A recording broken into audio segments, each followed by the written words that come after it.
It's definitely Porsche. Porsche.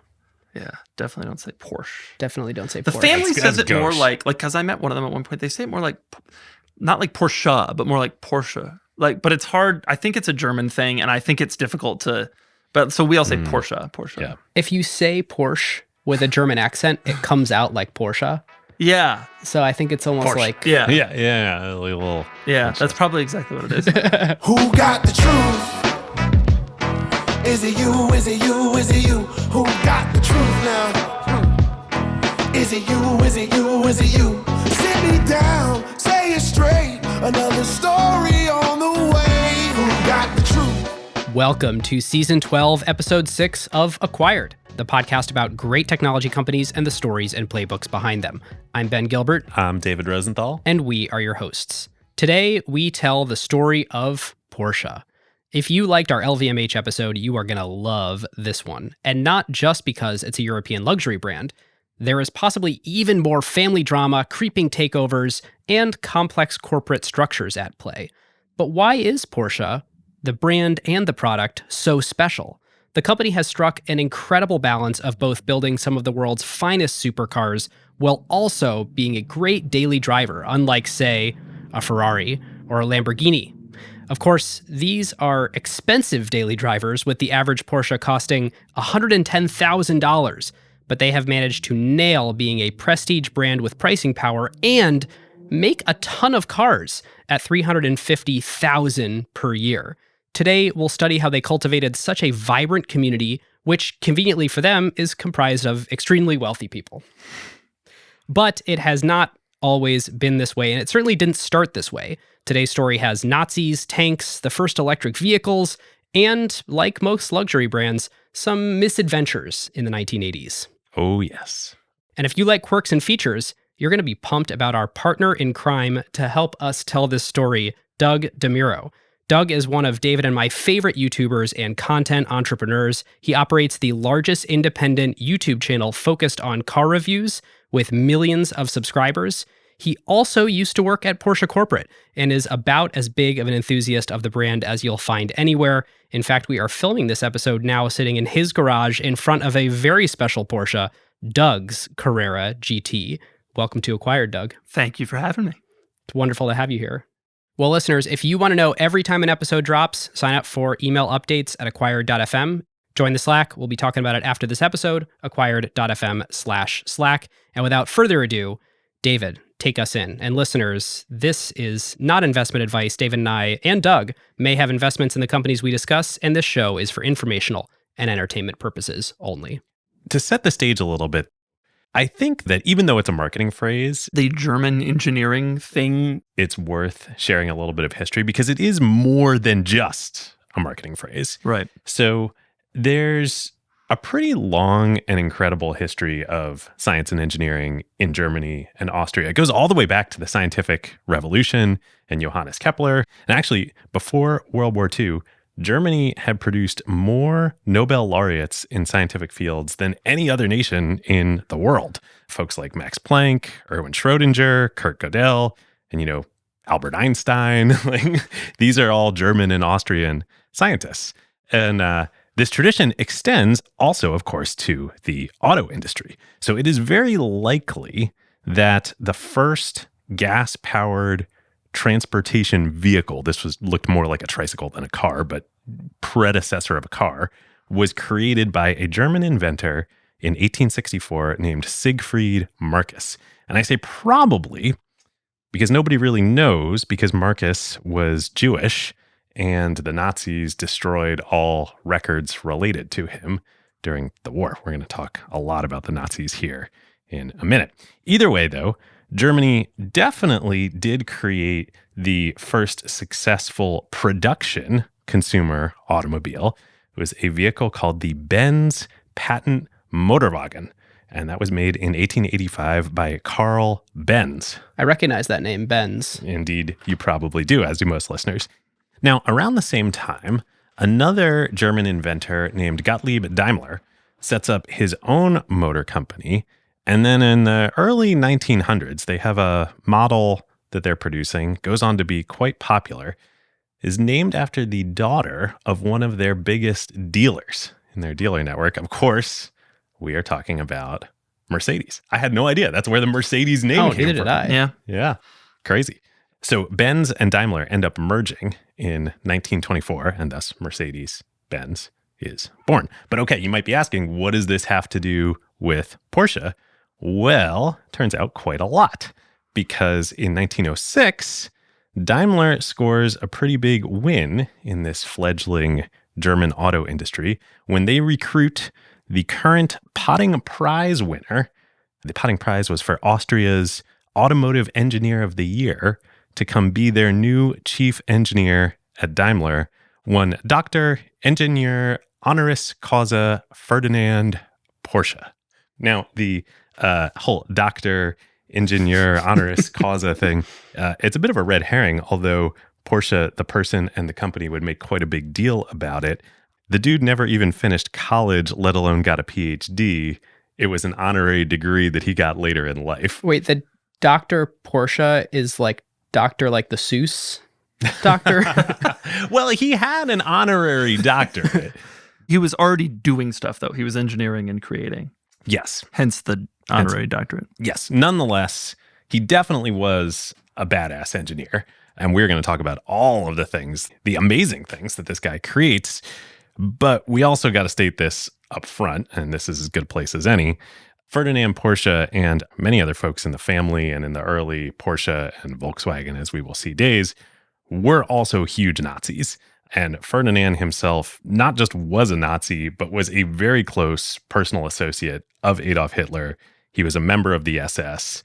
And, we're going to glorify him and many of these other folks here of their business and engineering contributions. But that doesn't mean that these are good people. So keep that in mind. Yeah, this isn't like one of those people that you hear, oh, well, at that point in time, the Nazis were so big and powerful, they kind of just got, coerced or they collaborated. It's like, no, this dude he was a buddy. Real He big was there. Nazi. Yeah. He was definitely a Nazi. So when Ferdinand takes this new post as the head of engineering at Daimler, he moves his family from Austria, where he was the Potting Prize winner, to Stuttgart in Germany. And Doug, you probably have some more context on this, but Stuttgart is basically like the Detroit of the German auto industry. Yeah, and it certainly has become more that way since Porsche was, as we'll get to, because Mercedes-Benz is there, and it really does feel like, a manufacturing cradle, especially for cars. Yeah. And I think it's not even, much like Detroit, it's not even just the car companies, but all the suppliers and the subcontractors. Everybody you meet in Stuttgart, just like when you go to Detroit, works for Porsche or Mercedes-Benz or a supplier or something like that. It is like the industry town. Yeah. So Porsche Ferdinand, it's not a short period of time. It's 2 decades that he is running the engineering and the car design for Mercedes-Benz. While he's there, towards the end of his time, kind of as we're getting into the lead up to World War II, he comes up with a concept. He thinks that he can produce a small, affordable car that can really become the first German and European mass market automobile. Now, back in the US, there was the Model T and Henry Ford that existed, but Ferdinand's vision is a small car. The Model T was a large car, like a modern, small automobile that Germans everywhere can buy. Which was important because in Germany in that time, car ownership was not anywhere near as big as it was in the United States. Apparently only 2% of Germans owned a car versus 30% of Americans by the 1930s. And so mobilizing Germans was not something that had happened in mass at that point. So this really was a challenge to build a car that could be affordable enough for the average German person to buy it. And indeed, it was a challenge because the board of Daimler-Benz rejects it. They're like, no, we can't do this. We make expensive cars for wealthy people. Right. They get into a huge fight over this, and Ferdinand ends up leaving the company pretty acrimoniously in 1929. So much so that and Doug, you worked at Porsche, you have content. I think to this day, the rivalry between Mercedes-Benz and Porsche, there's some bad blood there. It heats up and it cools down, and there's more to discuss on that in the future for sure. But they ultimately do share that town too. So there's rivalry, but they're also you have beers with right. You can't avoid hanging out with Mercedes-Benz employees also. Love it. So once he leaves, Ferdinand bumps around for a little while. And then in 1931, he starts a consulting firm to kind of advise other car companies, not Daimler-Benz, but other car companies in Germany and Europe, and I think in America too, on their designs and like do some work for them and maybe even design cars for them. And he names it the Dr. Ingenieur Honoris Causa Ferdinand Porsche Konstruktion und Bertungen für Motoren und Fahrzeugbaue. I apologize to any German speakers out there. That's But rough. to be fair to you, it's a lot. It's a mouthful. I studied French in college, and that translates as the Dr. Ingenieur Honoris Causa Ferdinand Porsche Consulting and Design Services for Motor Vehicles Company. And this is the beginning of Porsche, the company. And up until 2008 and 2009, which we will get to much later in the episode, that is the company that makes Porsches. Yeah. Wow. Yeah, So- I mean, if you look up like the stock of Porsche and you pick the right Porsche, and there's a couple we'll talk about, that's still the full name of the company, is all of his honorary things. So when he's starting this new company, he enlists the financial support of two people. One is his son-in-law, his daughter Louise's husband, one Anton Piëch. Remember that last name because it is also going to be very important as we go along here. And the other person is Adolf Rosenberger. Now, if you are a Porsche history nut, you probably know about Anton Piëch. You probably don't know about Adolf Rosenberger because shortly after they start the company, Rosenberger was Jewish and he gets arrested by the Gestapo. He gets imprisoned. He eventually bribes his way out and escapes to America. But during the war, Porsche and the Nazis totally appropriate his stake in Porsche, and he's written out of history. Wow. Okay, so this new Ferdinand company, in 1934, they land one very, very, very large contract that would go down in history both for the company and the world. That contract would be to design Ferdinand's vision, the small, affordable car for the people, a Volkswagen, you might say, in German. That car would go on to become the Volkswagen Beetle. And the company that contracted Porsche to build and design it was Volkswagen, which was established to do so by Adolf Hitler. I had heard rumors over the years like, oh yeah, there's like a Nazi connection here. Like Adolf Hitler founded Volkswagen. Yeah, that's bigger than a connection. There's not a connection because it's the same person. Right, it is, it is the thing. Yeah, Facebook, I feel like that has some kind of like Zuckerberg association, but I've never really put it together. Yeah. There's some link between Mark Zuckerberg and Facebook. Like, I just got to say, this early in the episode, we may as well like point it out already. It is crazy how comfortable we all are driving Volkswagens and Porsches when it was like not just a little Nazi affiliated, like founded by Nazis. And yet the way the world has evolved, like people kind of became okay with it. All the German brands, I mean, most of them use Jewish labor in their factories at that time. And obviously very different people run the businesses now. And so you just kind of put it out of your mind. And, generations have gone by. Also, less so on the Porsche side of things, more so on the Volkswagen side of things, as we'll see with the history here. There is kind of a pretty incredible refounding of Volkswagen after the war. And I think if it were not for this refounding that we'll talk about in a minute, it would not exist today.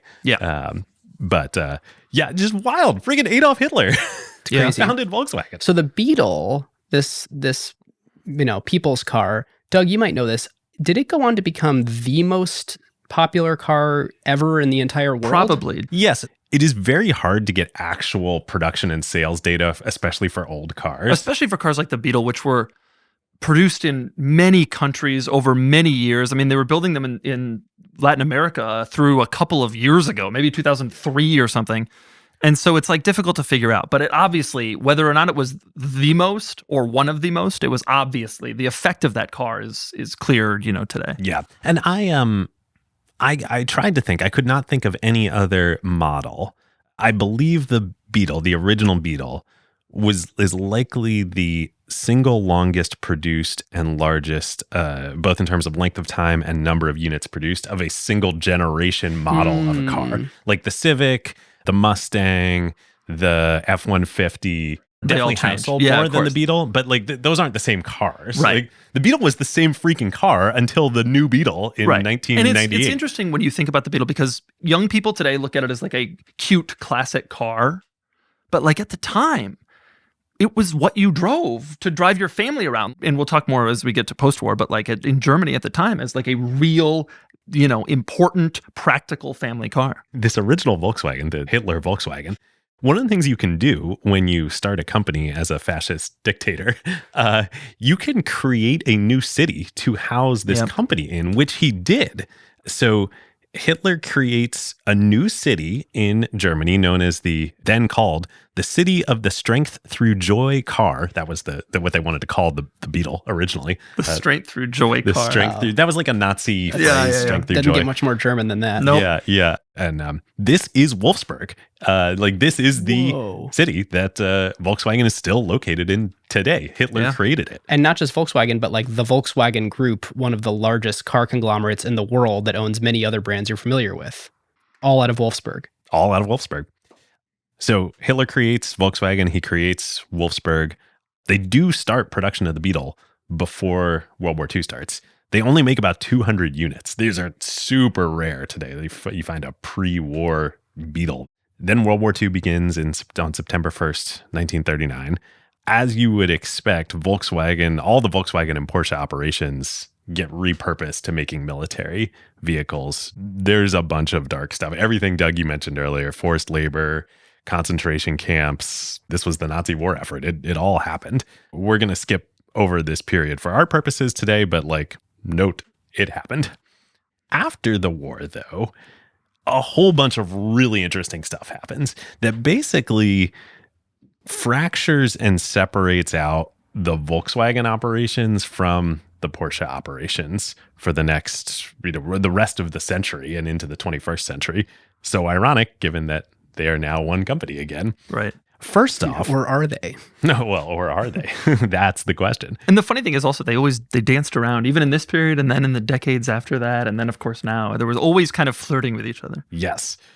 So first on the Volkswagen side, I alluded to this a minute ago, it's a pretty amazing story what happens. Because you would think there's no way, you can't imagine that Volkswagen would survive post-World War II, given what we now know, the origin of the company. So what happens is Wolfsburg ends up in the hands of the British at the end of the war. And there's this whole crazy thing in Germany of all the Allied armies are coming in, and literally Germany and Berlin ends up getting split into East Germany, West Germany, East Berlin, West Berlin. Wolfsburg is in the hands of the British. And remember, because it was a political organization, it wasn't a company before the war. Nobody owns it. It's this orphaned organization. It's super unclear. There's no proprietorship of it. So the initial plan that the British come up with, they were going to dismantle the factory and ship it over to Britain and essentially have Britain appropriate the Volkswagen technology and operations. The Beetle was almost a British car. Yeah. But supposedly the British didn't want it. The British saw the plans for Volkswagen, for the Beetle, and said, no one's going to ever want to buy that car. It's crazy to think about now. And it gives you an idea of how the British would operate their car industry. There's constant missed opportunities. But they literally looked at the models that they had, few that they had built, and they said, nah, they literally said it is not commercially viable. Wow. So, okay, the British government kind of lacked vision for this, but a singular British person did see the vision for this, and that is the officer who was in charge of the territory where the factories were, on the ground, managing it, Major Ivan Hurst, a legendary figure in Volkswagen history. He finds one of the pre-war production Beetles, the 200 that were made. He starts driving it around, and he's like, hey, this thing's actually pretty good. I think we can maybe do something with this here. He also sees, and this becomes increasingly obvious as the post-World War II state of world affairs takes place here in Germany of hey, the Cold War is about to start. He realizes that West Germany needs an economic revitalization here. We need to restart German industry because, hey, the Iron Curtain is falling just to the east here. So he amazingly proposes and convinces the British command to leave the factory in Wolfsburg, maybe easier than I thought because the British didn't want it, apparently, and also to place an initial order, a seed order, to restart the company for 20,000 Beetles that the British military is going to adopt and use as their main military transport. So not as like a tank, but like not an armored Beetle, but like they're going to use it to drive officers and stuff around. Yeah, from that seed order, like that is now the new Volkswagen. So it's like, yes, Hitler started it, but then Ivan Hirst restarted it. Totally. Now, one of the things that I find interesting about the Beetle is that Europe was so war-torn after World War II. All these places were in similar situations to Germany, and that like the people needed to get back to work. They needed to be able to drive and go places. And each European country had their own Beetle. UK had the Mini. Italy had the Fiat 500.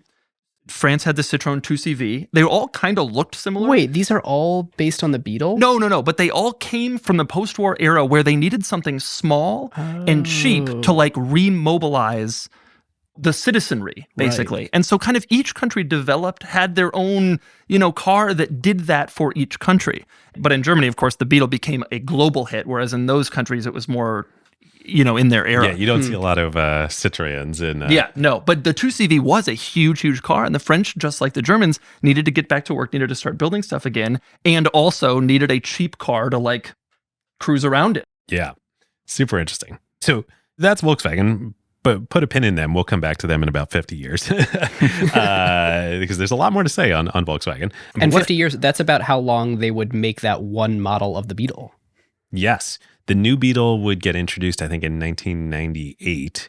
And the first ones post-war were made in like 1948. So yeah. Crazy. Isn't that wild? It's insane. Okay, so what about Porsche? Well, they have a bit of a different path. So after the war... And we should say during the war, Ferdinand Porsche was designing tanks. Yes. And other military transport. He designed the Elephant anti-tank tank, the most powerful land-based tank ever created.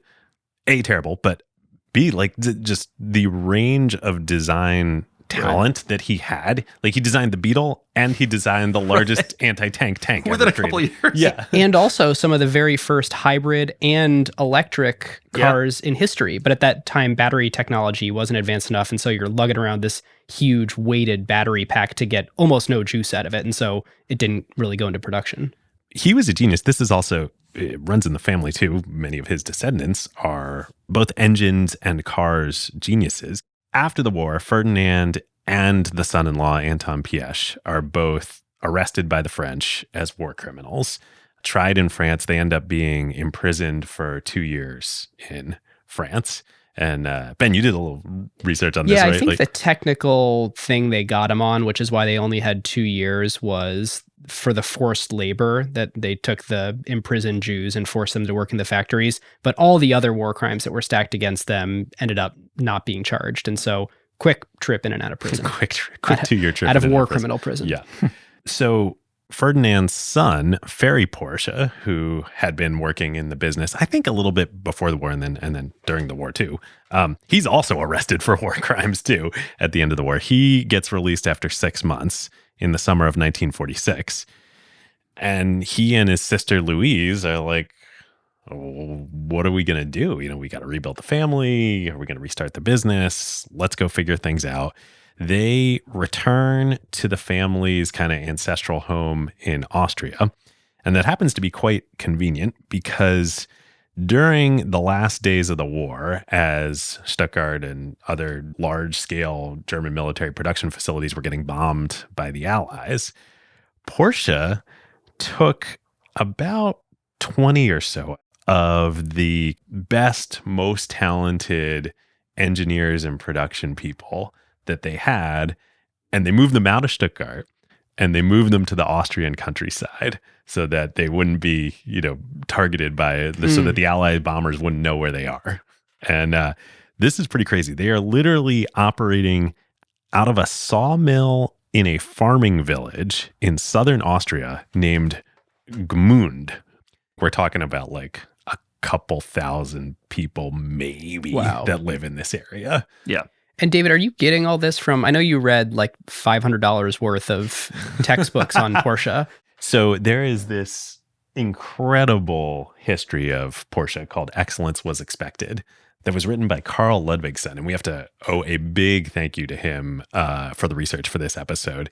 This work is like, I mean, the photos, the archive work that are in this volume, it's incredible. I read a coffee table book that was like the complete illustrated history of the 911, because for this episode and this topic, you want a visual history. And so it's not like there's audiobooks and Kindle books that we could do our normal amount of research on. All this stuff is in these like huge, heavy bound pictorial books. These are amazing objects that like are being produced.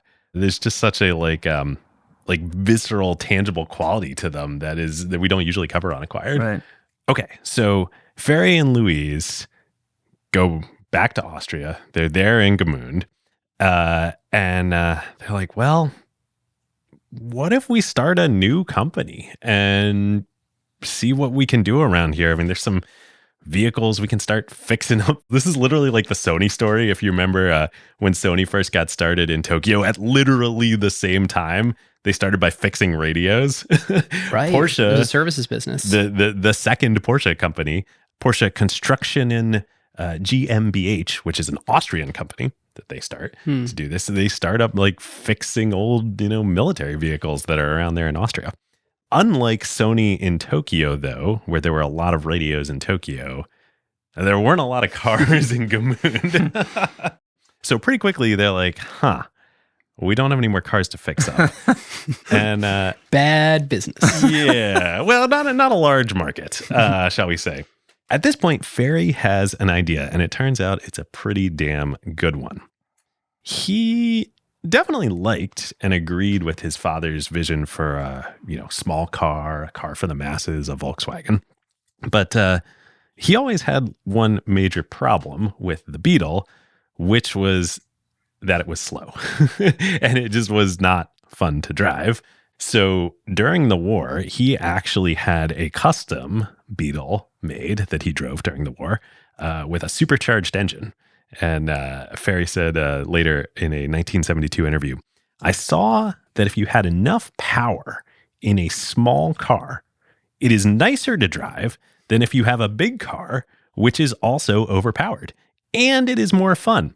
On this basic idea, we started the first Porsche prototype to make the car lighter and to have an engine with more horsepower. Doug, can you contextualize what a big moment in like world history this is? Yeah, I mean, it's an interesting concept because sports cars in general weren't a thing that much. They were, and there's going to be people who write and say, no, there were a lot of sports cars before, but it was really a thing of real enthusiasts, wealthy people, that sort of thing, would buy cars to go motor racing in the era of, brass era and that kind of stuff.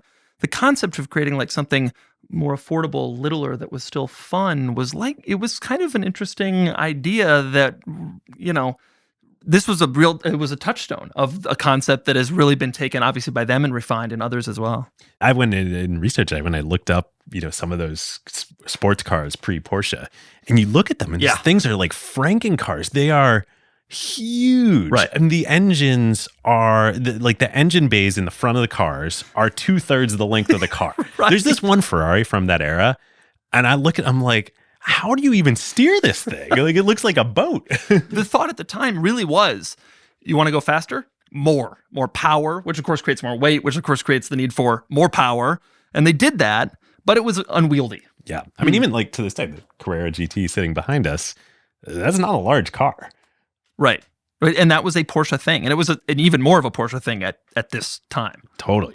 And David, you said a word there that if people aren't into cars, they may not know this supercharged. Doug, what does it mean to supercharge a car? Basically, an engine takes in air, and that's kind of air mixes with the fuel, and it creates this combustion. And that, more or less, that's how a combustion engine works. A supercharger pushes in even more air to create more power, basically. So the term supercharged would be referring to takes the same engine but adds this thing to kind of force more power through to like It literally forced more air in. Yeah. And then I don't think turbos had been invented yet, and turbos would obviously become a big thing for Porsches much later. The concept of turbo is actually fairly similar to supercharging, except that it spins something that adds even more air, basically, and thus turbochargers result in power kind of being produced as the car makes more power. It makes more power, if that makes any sense. Yeah. It kind of like spins itself up in a faster way. And there's kind of pros or cons to either of them. And for those following along at home, this is like end of the 40s, 1947 type era. Yeah. Those couple years after the war when everything was kind of getting figured out. Yep. So Ferry has this idea. He's like, oh, I liked driving my supercharged Beetle. This was really fun to have a small car that also had a lot of power in it. What if we take this small operation of our, elite team here in Gmünd and we try and build a car that does that? And hey, it also, turns out that, we built the Beetle, so we know how to work with the Beetle. There are a bunch of Beetle parts around. The Beetle was the main kind of chassis platform for a lot of military vehicles for Germany during the war. What if we take a lot of those parts and the basic architecture of the Beetle, which is a rear-mounted air-cooled engine on a small car, and we try and put something together here? And this becomes the legendary Porsche 356. For some context on this, you can buy an old Beetle today for, I don't know, $10,000, $15,000 at auction, maybe even a Beetle, like a classic one from the 50s or 60s. 356s regularly sell for about $300,000 at auction, and special ones go for well above $1 million. This is a big idea. The gulf between a Beetle and a 356 totally different thing. is large. Right. Doug, why is the desirability of these cars so different today? Production numbers is probably the biggest component of that one, right? They made literally a zillion Beetles. And the 356 is special because it really kind of was one of the real touchstone moments of the sports car coming out of the war, how we define the sports car today. It was a special thing, and it was a special time and a special moment. And a lot of them also weren't treated all that well. Ultimately, the 356, it was not affordable, but they made a decent number of them. They got to be relatively cheap. It was the old used Porsche for a while in the 60s and 70s. And so not that many of them were saved. And now it's kind of revered as, when we look back, as this major moment in Porsche history. Yeah, this was another thing. So obviously in Gmünd and then even when Porsche moves back to Stuttgart here in a minute, their production capability is not nearly as large as Volkswagen. So they need to price these things pretty high. They price them at $3,750, the German equivalent of $3,750 in the late 40s. That's about $42,000 today. But we're talking about war-torn Europe that you're trying to sell this in. Like, that's a lot of money. Here's the crazy thing. There's a market for that. Even in war-torn Europe, for a $40,000 sports car, like there are enough people who it turns out are interested enough in Ferry's vision for a small, fun, fast sports car. Initially, it was slow. It took them a while. The first couple of years, they only made like a couple hundred of them or something like that. It was initially pretty slow. But then things started to kind of kick around. People in Germany started to get some money, and things started to take off. Yeah. It may be worth pointing out also in the context of the sports car, like the 356, coming out of World War II was kind of the beginning of the sports car really taking off. Like I mentioned before, it was the earlier ones were these big giant things that were only operated by enthusiasts who knew how to work them. But like post World War II, there was a lot of optimism. There was more in Britain. It was happening too. MG was coming out with their sports cars. Austin Healey, Jaguar. These cars all kind of were born from this post-war period of like, hey, these cars have been refined to the point where we can use them and drive them and enjoy them. And that really became a thing. And in Germany, it was the 356. So that takes us to the late 40s here. They're starting to produce the 356 in Gmünd. At the end of 1947, Ferdinand Porsche and Anton Piëch get released from French prison. They come back to Austria. The family's all together, and they kind of got to decide what to do here. Right around that same time, Volkswagen's getting back up and running. Hurst is running it. It's like the vision they're going to make the Beetle for Germany and for the world. They come back to the Porsches and they say, hey, we still want to do business with you. And in fact, we actually want to expand the scope of our business with you guys even more than it was before the war, because we could still really use technical design, consulting work, and really leadership from you individual Porsches here at Volkswagen. I mean, after all, you designed the Beetle. 2, though, now, we're not a government organization in the same way anymore. We need distribution. And you guys have this new Austrian Porsche company that you've set up. So how about this? They propose 2 things. 1, they say, let's reinstate that old German Porsche company, the Dr. Ingenieur Honoris Causa, blah, blah, blah. We'll recreate the German Porsche company. It'll resume doing the technical design and consulting work for us here at Volkswagen. In return, they give that German Porsche company literally the sweetheart deal of a lifetime, a royalty on every Beetle sold worldwide. No way. Yes. This is how intertwined these 2 companies are. Yep. And, sorry, the deal is we want your Austrian company to distribute our Volkswagens. Yes. And in order to coerce you to doing that, the consulting work. We also want the consulting work. Okay. Yeah. But Ben, you're on the right track. This is a hell of a sweetheart deal for the Porsche family. I mean, you are right to be saying, why would the German government do this? So, do you know what kind of royalty? It was enough that it was money. Very meaningful, very meaningful cash flow. And probably source. not even, at the time, not even clear just how amazing it would be. Right. Nobody knew that the Beetle was going to become the international hit that it would. But it also, the German government did know that this was a lot of value.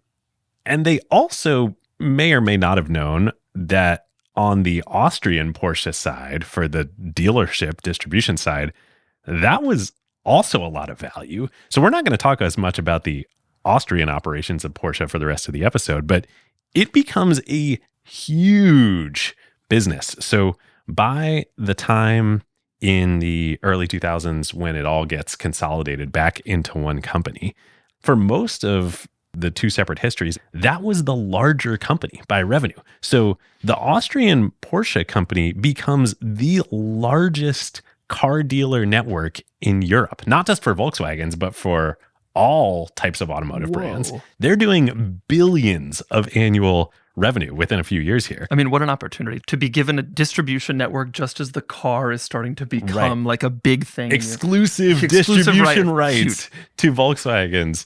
And they're in countries, not just in Austria, they're all over the place. Yeah, they're all over the place in Europe. And even more incredibly, so what the family decides is that Ferdinand and Ferry, the original Ferdinand and his son Ferry, they're going to move back to Stuttgart and retake over the kind of German operations of Porsche. Louise and Anton, the son-in-law, they're going to stay in Austria and run this dealership business. Anton dies in 1952, and Louise is the one who builds this business. Like, Louise and her children turn that into this huge, the largest car dealer network in Europe. Incredible. Wow. Doug, the way the value chain evolved for selling cars, there's this very clear delineation, in the US at least, until Tesla, of separating the dealership from the manufacturer. There is no direct to consumer. Was that already obvious at this point in history when Porsche kind of has these 2 different companies? It's an interesting question. I suspect the answer is more or less. In some brands, I bet they were selling direct to consumer, and in some, I bet they weren't.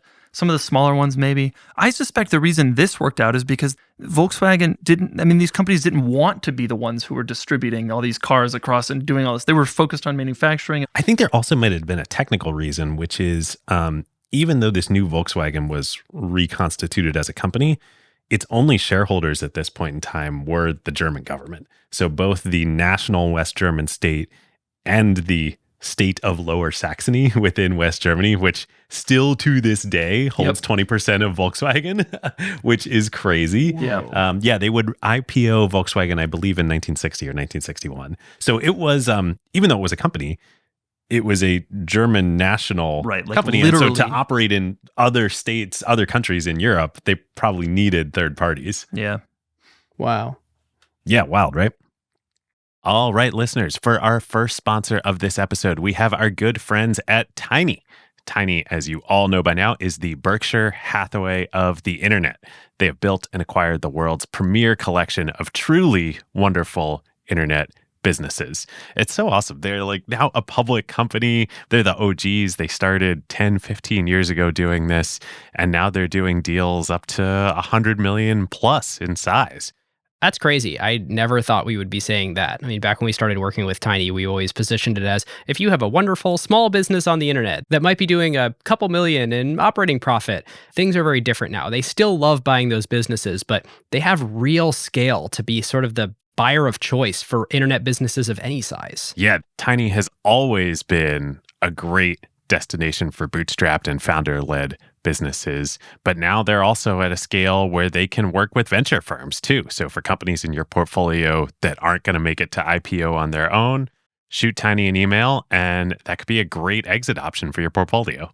Yeah, and Tiny really is the poster child for durability, long-term thinking, compounding, because the whole thing started just with the profits of their very first business, the design agency MetaLab, and everything since is really just reinvesting positive cash flows in attractive investment opportunities, be it internally inside of the businesses themselves or externally by buying new companies and just continuing to grow and compound. It's just like what we talk about here on Acquired in so many episodes. Totally. So if you run a company, are on a board of a company, or know of a company that might make sense for Tiny, just shoot them a note at hi@tiny.com. And when you do, tell them that Ben and David sent you. And also, for those of you who aren't following Tiny founder Andrew Wilkinson on Twitter out there, make sure you give him a follow. He has some great Twitter content. He's one of my favorite people in my feed. Yep. Grab the popcorn. All right, listeners, back to the episode. Okay. So Ben, you hit on this a minute ago. What the hell? Why is the new Western-controlled West German post-Nazi government giving this deal of a lifetime to these former Nazis? And it's not just we'll pay you for the cars you distribute that we make. We will pay you for all cars that we make, every Beetle, regardless of whether you distribute it or not. Yes.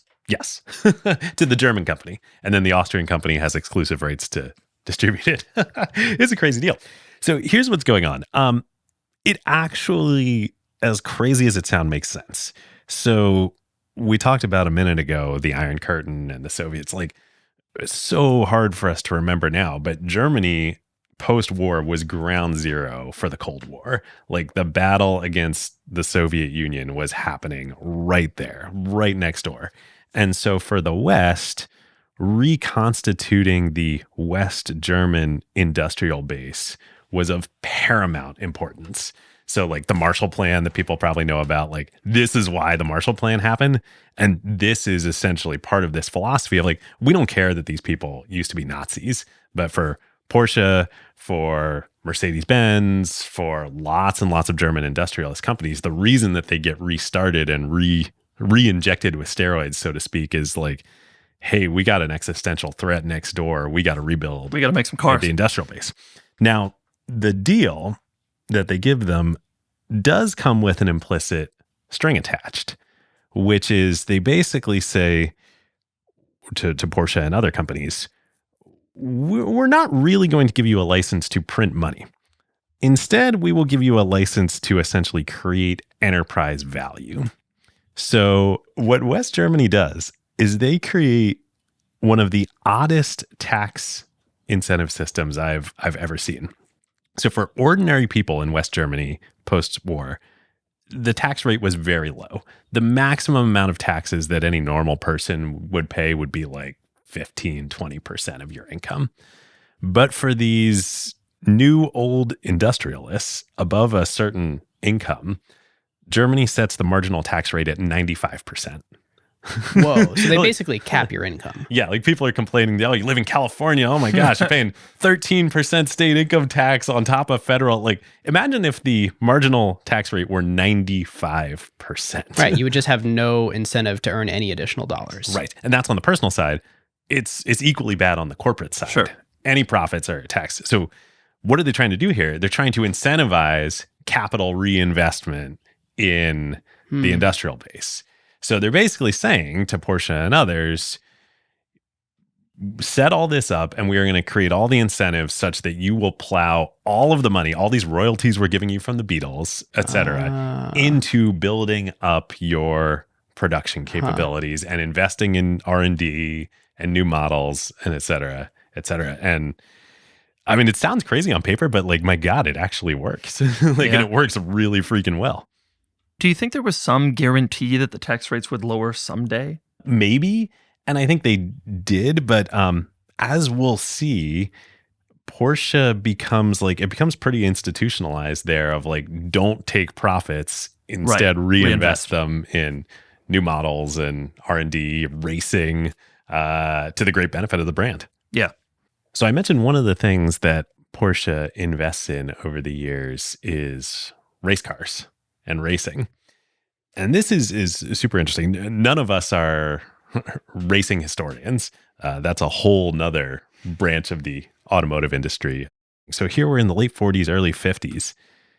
Racing in this era doesn't look at all like it looks today. It hadn't professionalized yet. So the line between consumer enthusiast car market and professional racing market was very blurry, very, very blurry. Right. And it turns out that even though, manufacturers, including Porsche, would make special versions of cars for racing, for Le Mans being the most famous race at the time, and others around the world, it wasn't like you look at an F1 car today, or you look at a Le Mans car, like there is no connection between that and something you can buy in a dealership. And you or I would not be able to even operate it. So a super obvious point to illustrate this is folks are probably, know names like James Dean or Steve McQueen, these famous Hollywood actors that were known as they did all these race car films. They were also professional race car drivers. Professional as it were in the time period. Yeah, they competed in real races in addition to being actors. Imagine Brad Pitt jumping into Le Mans. Right.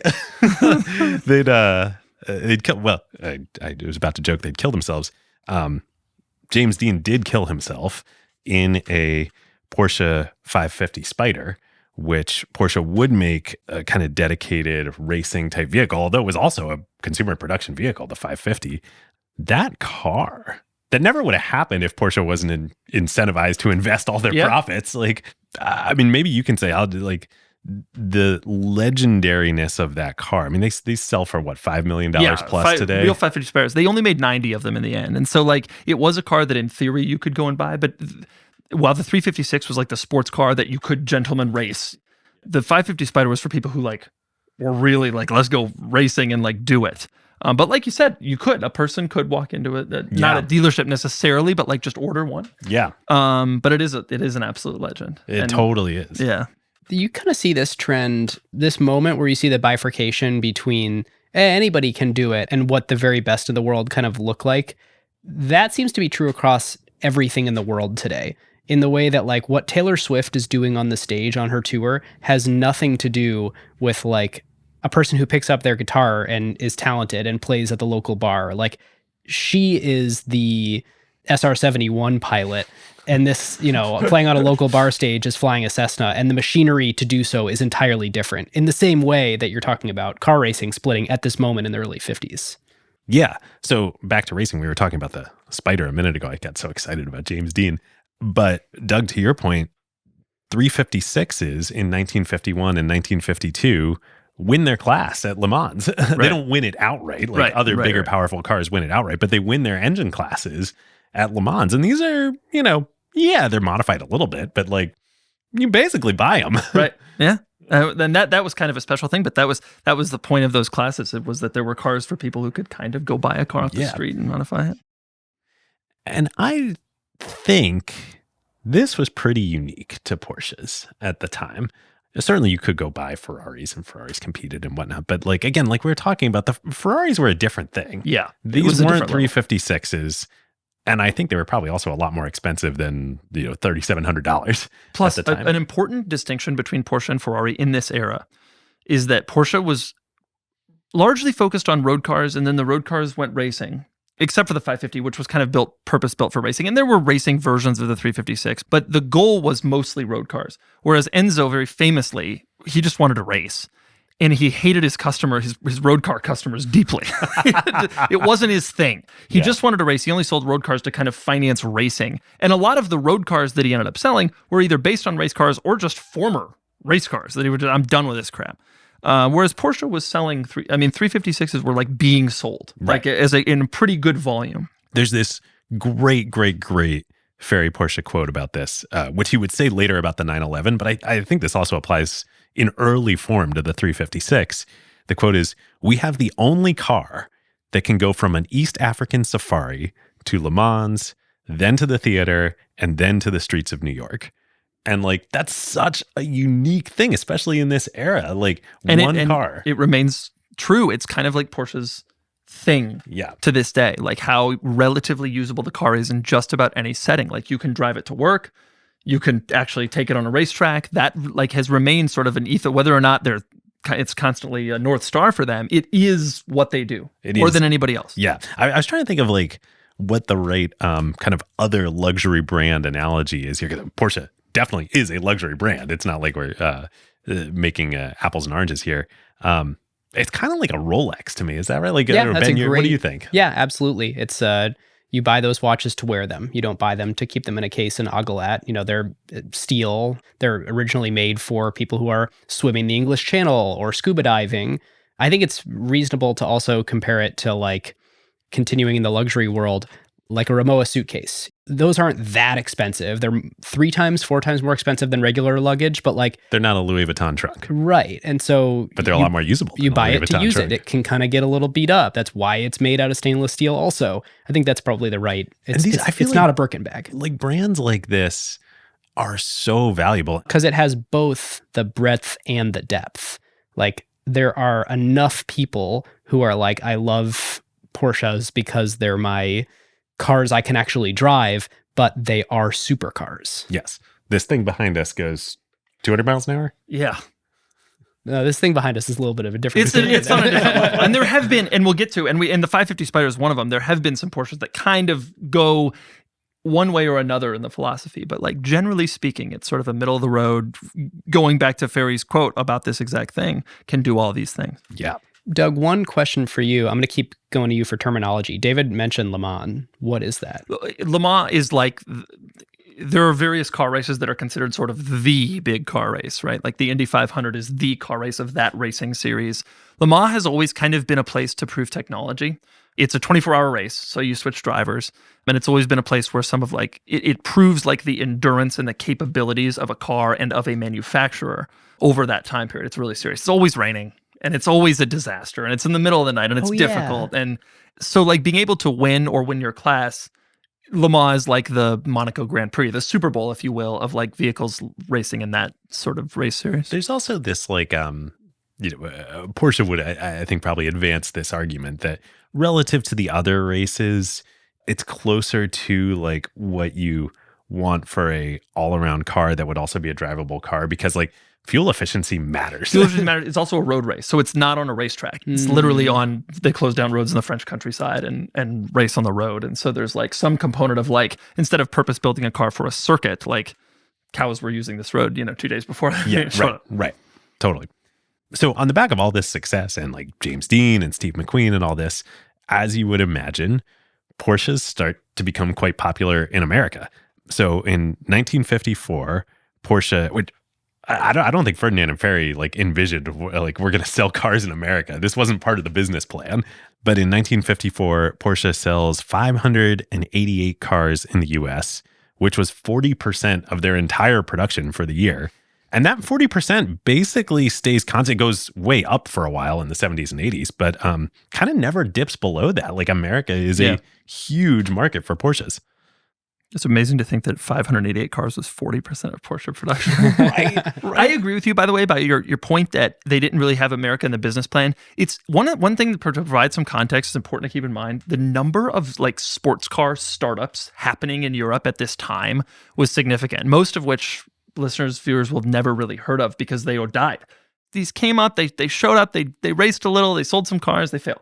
And that there were tons of these. There was no concept that Porsche would be more successful than any of them. Obviously, the family hoped it would, and it became that way. But so many families hoped theirs would too, and they all failed. And somehow Porsche, grew and grew and grew. Well, part of it was the incredible success of the cars. A big part of it too was the royalty on the Beetles. That's a nice, steady source of cash flow that you can invest in your operation. With forced reinvention. So you're doing stuff like racing. You're doing stuff like looking international. You're like, what can we invest in that like we're not sure if it's a ROI positive investment? We could be speculative because we know we got the money coming in. And Beetle continues to be more and more and more popular. It only continues to embolden them to reinvest. Right. So speaking of reinvesting, as we get to the 1960s, like the 356 is great. This is an amazing car. But it's kind of, I don't know, Doug, where you would put it. In my mind, it's not quite a modern car. It's like close, it's not a Model T, but it's not a, it's not a 911. right. And what was starting to happen was the 356 was one of the leaders of the charge of the sports car in that era. And what was clearly starting to happen was other sports cars are showing up that were refining some of the principles. Yes. So we're now in the 60s. Ford announces the Mustang. Jaguar's got the E-Type. Chevy comes out with the second generation Corvette, the Stingray. And all these are starting to show up. Austin Hill. Everything is like, okay, there's a lot of pressure. Yep. So, okay. In 1962, Ferry Porsche makes the decision like 356 is amazing, rebirth of the company.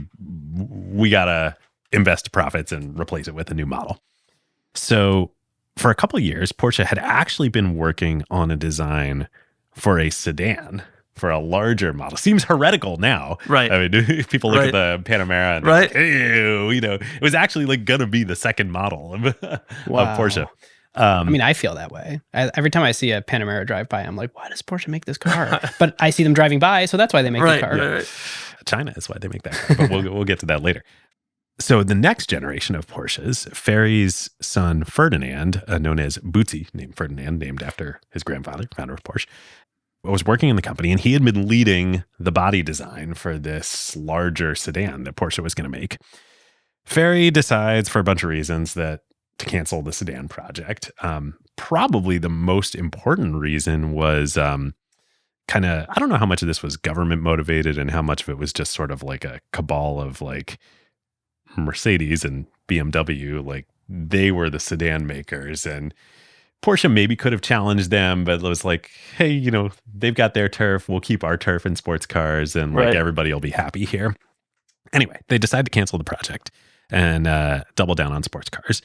At the same time, Ferdinand Porsche Bootsy, the grandson, his cousin from the Austrian side of the family, Louise and Anton's son, also named Ferdinand Piëch, he's also joined the company. These two young Turks, the grandsons Ferdinand, are here in the company, and Piëch is working in the engine department.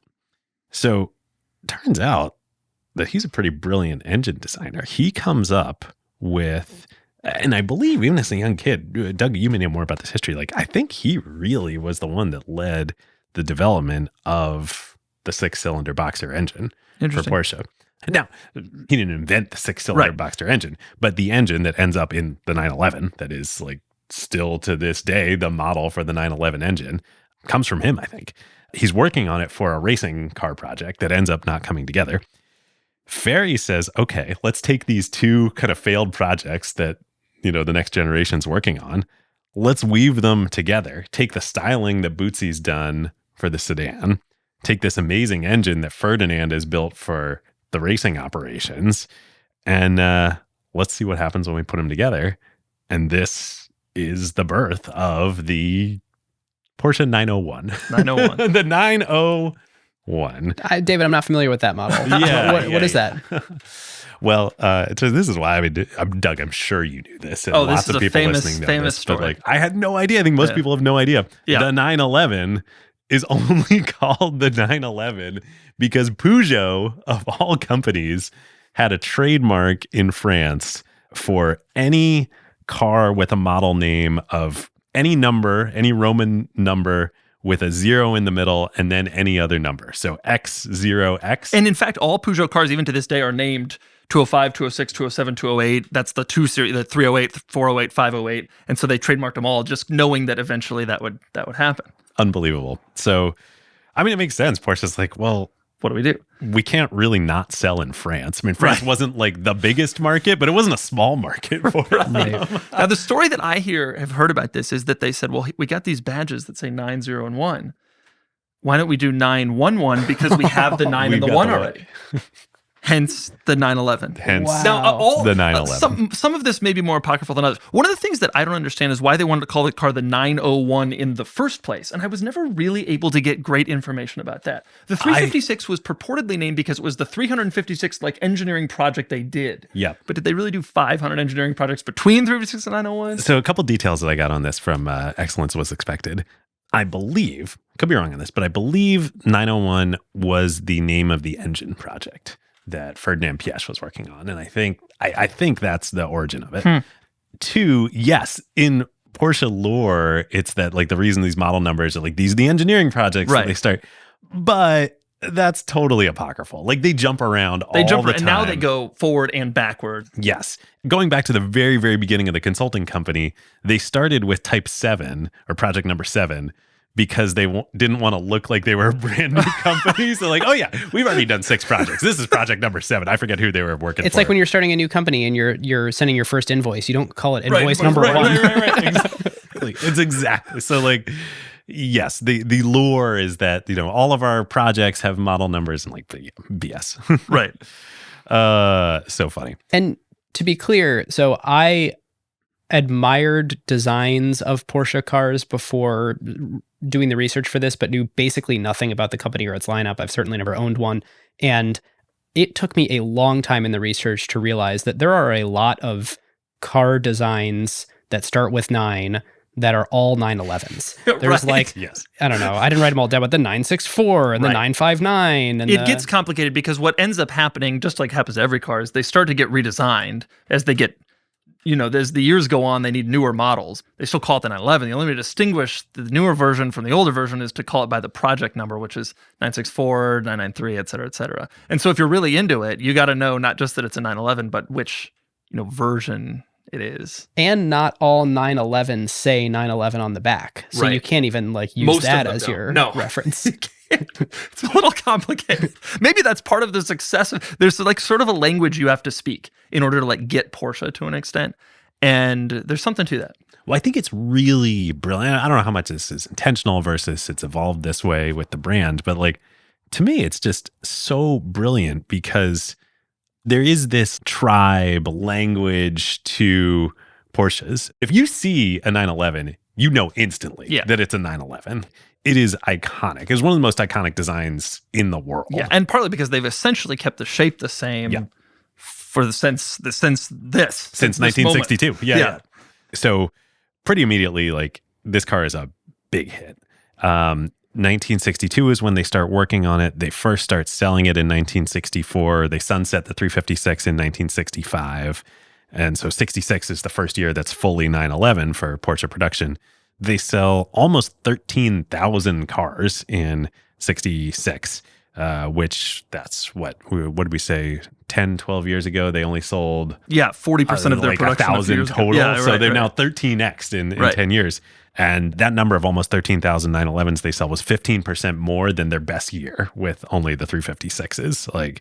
Doug, how would you characterize? What makes the 911 so special? It's important to keep in mind at the time, you didn't know, right? It was just this thing, this sports car they had come up with. And again, there were a lot of sports cars and it was whatever. But of course, what has ended up happening is that this car has become symbolic of the sports car. And I think a lot of people would, if you were told to mention a sports car, they would say the 911. It just has become the car.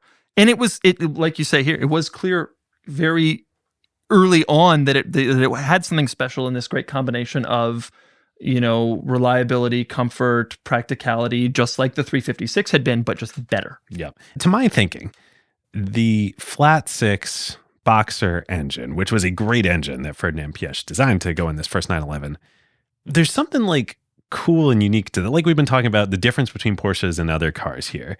This is a performance engine, but it's a 6. Right. It's not an 8, and it's rear mounted. Right. So the 356 had a Boxer 4. To explain what a Boxer engine is, a lot of cars, most cars have, these days most cars have inline engines where the cylinders are in a line. A lot of other cars in the past have had V engines where the cylinders literally make a V for balance. The Boxer engine, the cylinders are literally like across from each other. It's flat. They call it a flat engine or a Boxer because the cylinder heads look like they're boxing each other as they go back and forth. And the benefit of the Boxer engine was that it's got this great balance to it because it's like literally flat in the car. Yes, it was unusual. I don't think it was necessarily unusual to do a 6-cylinder engine, although as time has gone on, it has started to become more unusual, like that the police cars still have 6 cylinders, even as V8s and V12s became more popular. But it was the thing. It was what they did. And it was part of that ethos of keep it relatively light, relatively simple, and like strip things down to the core essentials of the car. An average person can walk off the street, buy one, operate it. That's right. Drive to work, have a great time. It wasn't crazy fast or anything else. Yep. Now, the 356, the old 356, it had 4 cylinders. And so now the 911 have 6 cylinders. And like you said, like it's not a world-class, powerful, fast car, but it elevates the 356 into a much more like, you can really achieve a lot more with this than you could with the 356s. This becomes super important from a business side for Porsche because they priced the 911 about 50% higher than they had the 356. Now, what they do at first, they realize this is going to create like a major price gap in our lineup here. We're going to lose a lot of customers by elevating. So they do a stopgap. At the same time that they introduced the 911, they also introduced the 912. And the 912 is a 911 with the old 356 4-cylinder engine in it. So they essentially kneecap they downgrade the 911 to be the entry-level model. Only as a stopgap. They don't want to do this permanently. They sell about 3/4 of the units are the 912s, the cheaper 4-cylinder ones, and 1/4 of their sales are the more expensive 911s. The profit margins, though, on the 911s are so much higher. So Ferry starts thinking like, okay, and this was part of the plan all along, I think, let's create a whole new model. The old 356, we're going to bifurcate it. Our performance, real enthusiast customers who are willing to spend and that we're going to make great margins on those models, that's going to be the 911. Let's create a new car that can be the entry level Porsche. We'll eventually introduce the Boxster. 20 plus years later, it takes Porsche a while to really get to the perfect end state of this strategy here. But for this new car, Ferry says, hey, we're not really equipped yet to be running multiple lines as just us, Porsche, the company. We need a partner for this new car. Let's turn to our good old friends at Volkswagen and jointly engineer and produce this new car with them. So in 1967, Porsche kicks off a joint project with Volkswagen to produce a new mid-engined roadster, which is a smaller, more compact car and mid-engined, not rear-engined, called the 914. And the idea is that they're going to make both a 4-cylinder and a 6-cylinder version of this. The 4-cylinder version is going to be a Volkswagen. The 6-cylinder version is going to be a Porsche. And Ferry puts his nephew, Ferdinand Piëch, in charge of this joint project with Volkswagen. A very fateful decision, as we shall see. Now, what ultimately happens with the 914, there's a change in CEO at Volkswagen, and the new CEO definitely sees the value in deepening the relationship with Porsche and specifically the relationship with young Ferdinand. So he wants to continue the project, but he's like, I actually don't think that a sports car makes sense in the VW lineup. Why don't we just have all of these be Porsches? So the plan was originally to have some of the 914s be branded VW and some of them be branded Porsche. Volkswagen had made a little sports car called the Karmann Ghia previous to this, like in the 60s. And so the thought was they wanted to replace the Karmann Ghia. Porsche wanted an entry-level car. Let's jointly develop it. Porsche gets the more powerful one, the 914-6, the 6-cylinder, and Volkswagen get the 4-cylinder. But the decision was made, like you said. The new VW CEO, he actually gets a pretty good deal out of this. So he deepens the relationship with Ferdinand. He gives the car fully to Porsche, but in exchange, VW takes over all of Porsche's distribution in America. Huge decision. Huge deal for VW. So we're starting to re-intertwining these companies just a little bit here. That deal is an enormously wide-ranging partnership because you're trading distribution from one side of your business with the ability to create a product on your other side.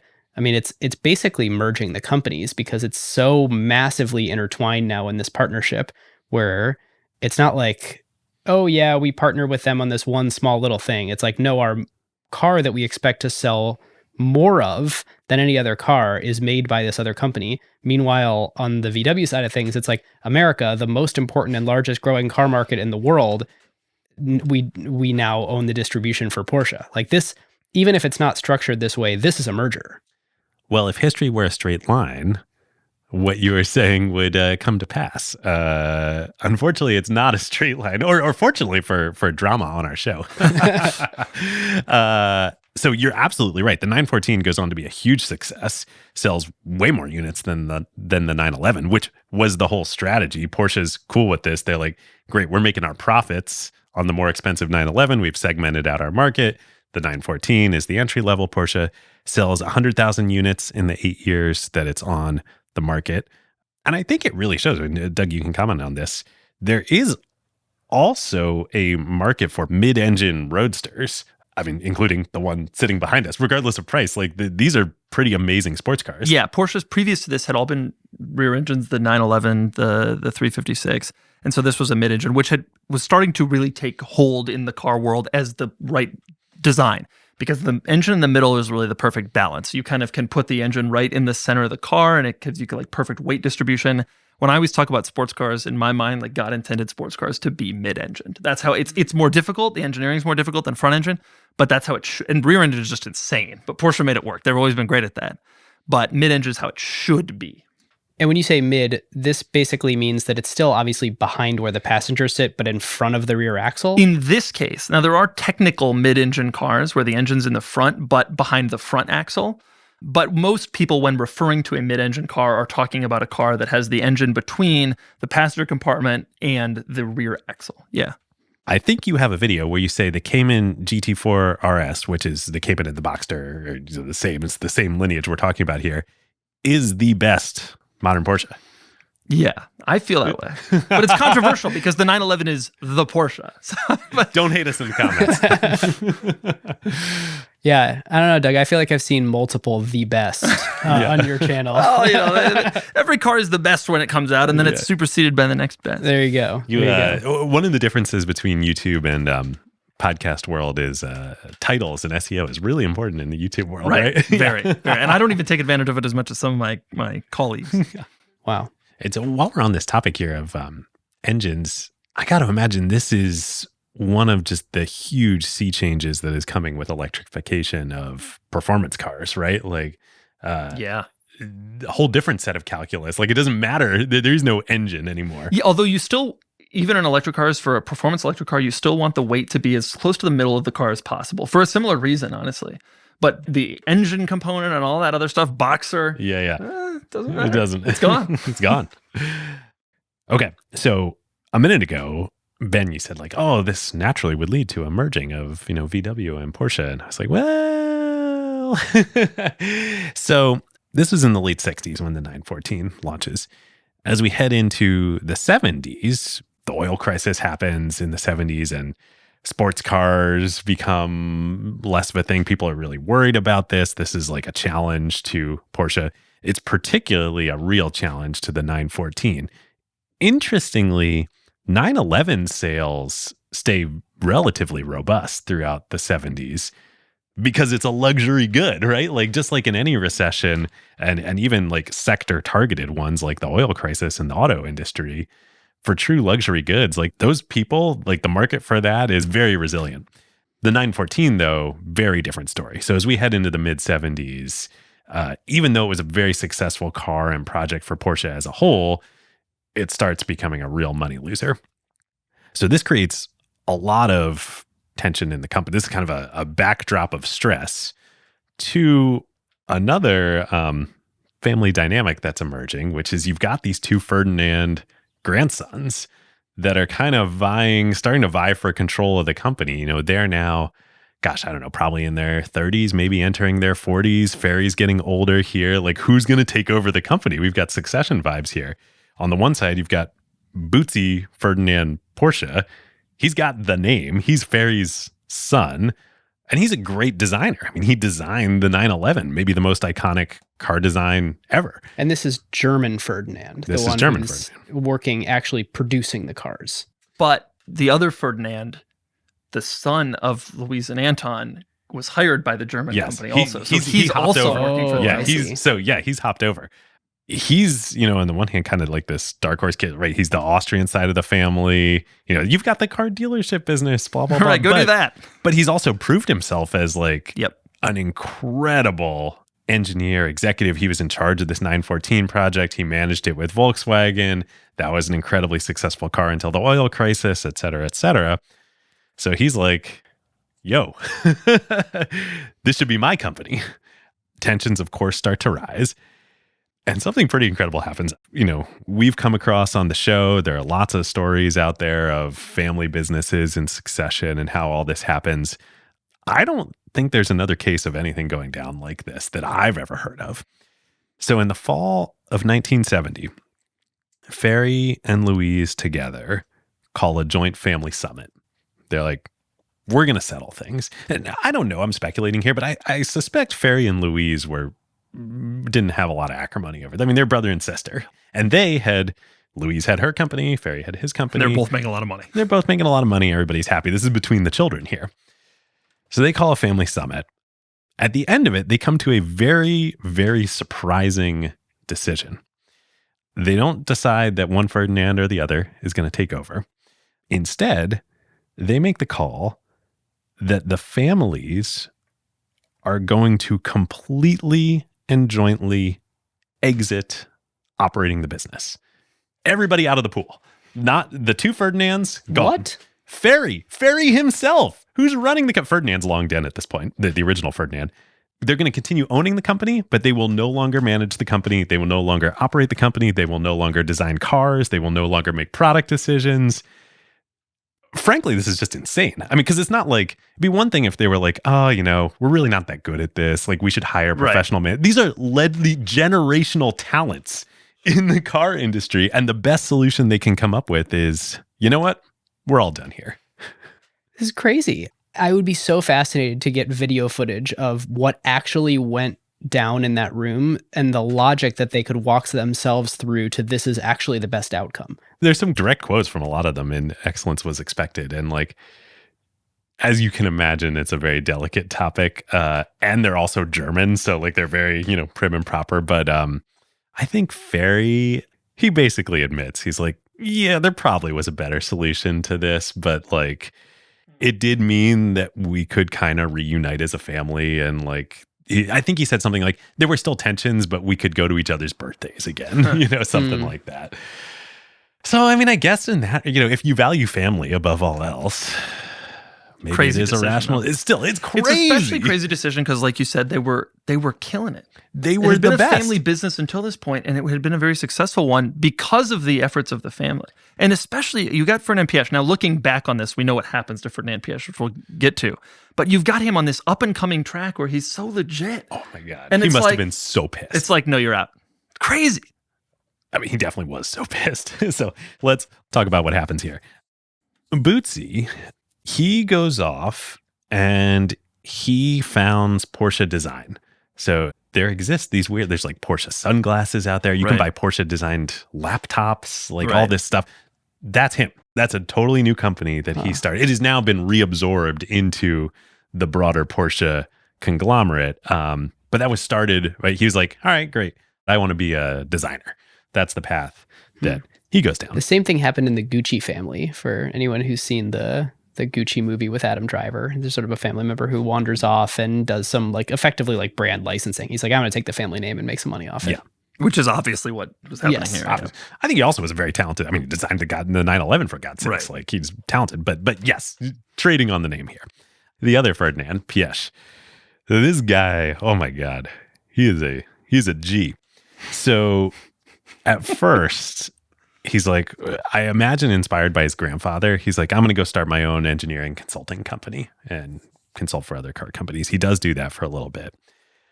But pretty quickly thereafter, remember, VW and the new CEO really wanted to build this relationship with Porsche, with Piëch.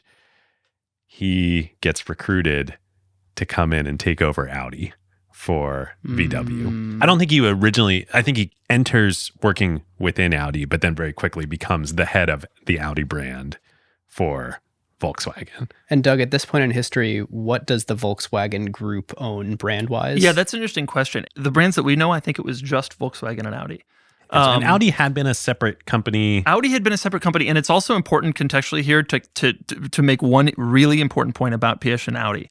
At that time, Audi was a joke. Yeah. Audi was not what it is now. Like now you view Audi as a legitimate competitor to Mercedes and BMW. Back then it was more like how Saab would have been treated. Like it was a absolute second or third tier brand that no one could possibly, it was not a brand that was desirable at that time. Would it be like today, Infiniti? Like I know you owned a Kia, right? But like, Kia and Hyundai are trying to enter the luxury market and people are like, really? It was on that level of like, I'm going to stick with Mercedes. Yeah. Was the Audi 5000 the thing that kind of saved them and brought them back? On the contrary, actually, that car was the one that had the famous scandal in the United States where the 60 Minutes found that it unintended acceleration where it would accelerate, which turned out to kind of be unfounded, but their reputation was like severely, severely damaged by that. But that was this era. Audi needed a turnaround. Volkswagen's got Audi. They're like, we don't know what the hell to do with this thing. We got BMW and Mercedes. They're killing it. So Piëch comes in and like, I mean, this dude is good. Like, this was such a mistake to force him out of Porsche. So he turns around Audi and like builds Audi into, Doug, like you said, the Audi we know today. And he's so successful that in 1993, he gets promoted and becomes CEO of Volkswagen. So you get this situation where they kicked him out of running the company, and then he goes and ends up running the Volkswagen. It's wild. Wild. I mean, he oversaw and launched the new Beetle. Like literally his grandfather's legacy, the Beetle, he turned over the Beetle model to the new Beetle. How long was Ferdinand Piëch running Volkswagen? A long time. 1993, I believe he was chairman until 2015, 2016, Whoa. maybe. He develops this reputation of being this just iron-fisted, like, I can only imagine how upset he was when they made the decision to end the family involvement.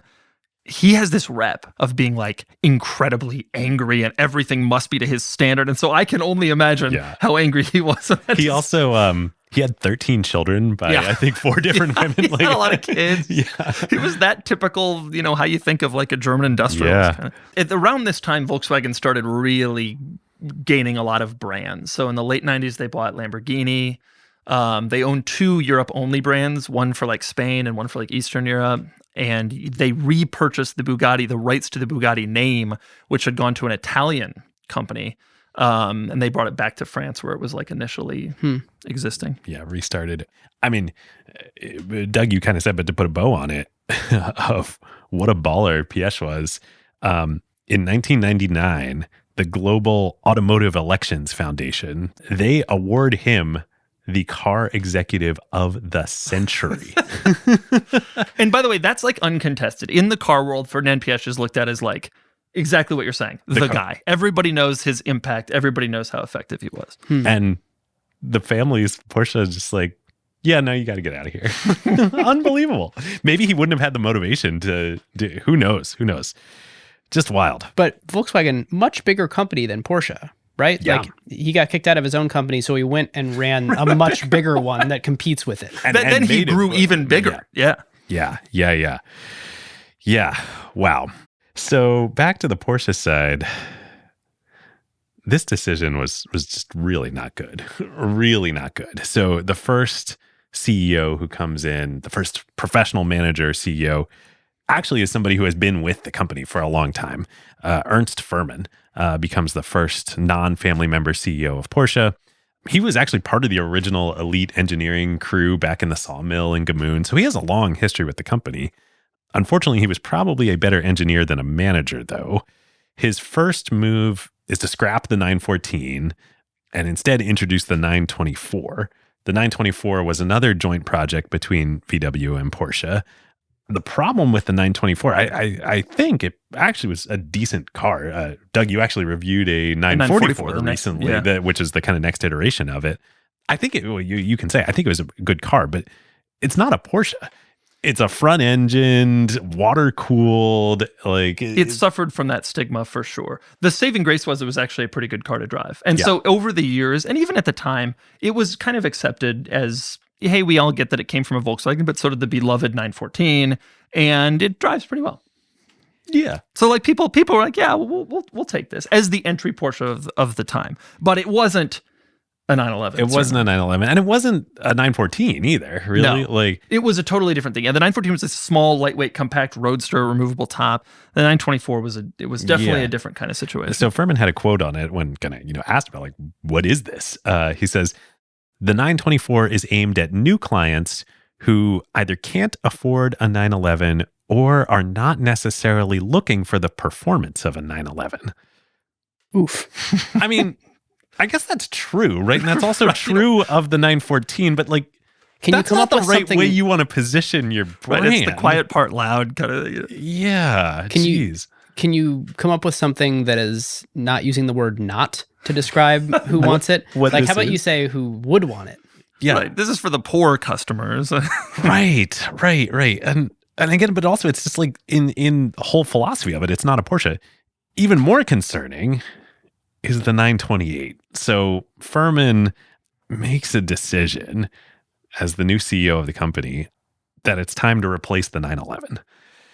And I again, maybe like, let's give him some credit.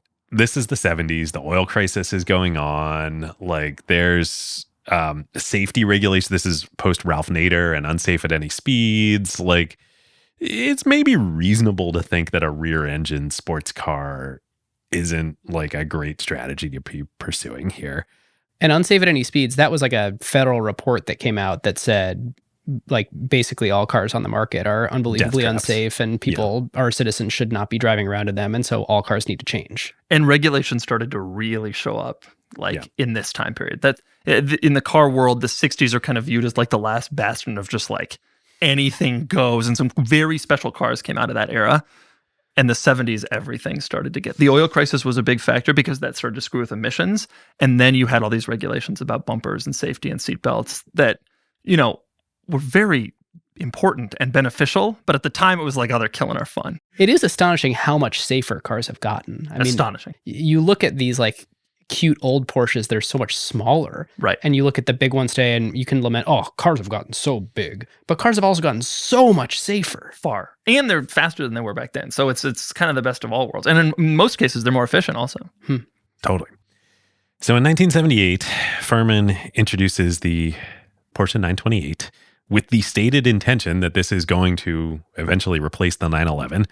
They keep selling the 911. He says, we'll keep selling the 911 as long as we get demand for, I think it was at least like 10,000 units a year or something like that. But, once the 928's on the market and demand dips for the 911, we'll stop making them. Now, I want to defend the 928 a little bit here because this is an important moment in Porsche's history. When we look back on it now, it seems insane that the 911 would go away. Like, how could that be? But it's important to keep in mind that, like, the 356 went away. And that was the Porsche. Like, how now you say, like, oh, I have a Jeep, and you're referring to the Wrangler. Like, that was the Porsche was the 356. And so that went away. And for the 911, it only made sense at some point the 911 would also go away. The crazy thing about the 928 in the Porsche world is that it was a front-engine V8 car, which Porsche had never pursued before and was more kind of an American thing. But in the context of the time, it's not that insane that they went after this. All sports cars were starting to get bigger and more powerful, and because of the oil crisis and because of tightening emissions laws, it was getting very difficult to make any sort of power from anything other than a big engine. And even big engine cars at that time didn't really make a lot of power. Cadillac had like 8-liter V8s that made like 150 horsepower. I mean, it was embarrassing stuff because they had to put so many emissions controls on that by the time you actually got the power out, it was a disaster.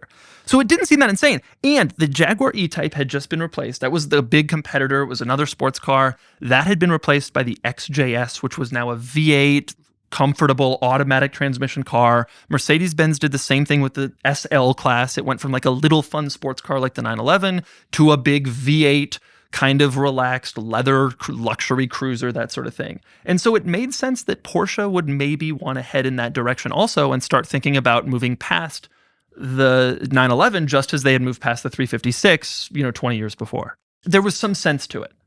So the 928 comes out in 1978. And as we reach the end of the 70s and into the 80s, as we also have talked about a lot on this show, everything that the 70s was in terms of austerity, oil crisis, 17% interest rates, and massive inflation. The 80s was not that, shall we say. Not that. It was a rising tide that lifts all boats. Lots of disposable income. Wall Street is ripping. A lot of pinstripes. Yeah, it seems like actually a really good time for fast cars. Seems like a good time for fast cars. And indeed, it was, including for the 928 and the 924, succeeded by the 944. And still, the 911 people still wanted them. I think largely because of that, although I'm sure there were other reasons too. So the Porsche and Piëch families, when they exited operationally from the business, they still own the business. So they're still like the supervisory board. They get fed up with Fuhrmann. They oust him and they bring on a new CEO, an American, as CEO of Porsche, one Peter Schutz. Famously, he comes in and he redraws the 911 production line. And Doug, I know you have some firsthand experience of the legendary. One of the great stories in the auto industry. The 928, though I just provided an impassioned defense for it, it never felt like the right car to Porsche. It never felt like the right car to especially the employees who had kind of fallen in love with this 911. It had been in production now at this point for probably 20 years, 25 years maybe. And the 911 was Porsche to a lot of these people. And the fact that it was going to get replaced by the 928 was this sad thing. And it had kind of really hurt morale in Stuttgart at the factory all the way up to some of the people at the top. And so the great story is that the 911, everybody knows the impending cancellation is coming. It's still going, but it's coming, this beloved car.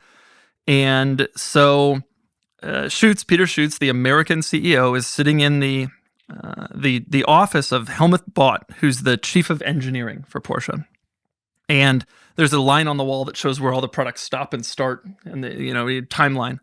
And this is like on a whiteboard or like a piece on of a whiteboard or like something. Tacked to the wall. Yeah. Right.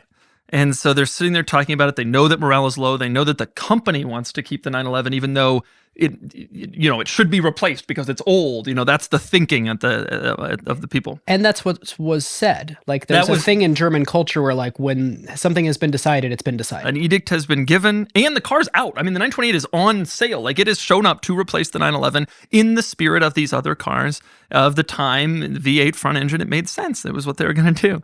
But the morale was low and they knew this. And so Schutz stands up. He's got a marker in his hand. He stands up. He walks up to the timeline on the wall, and he draws a line on the timeline all the way onto the wall and extends the 911's timeline, indefinitely, including onto the literal wall.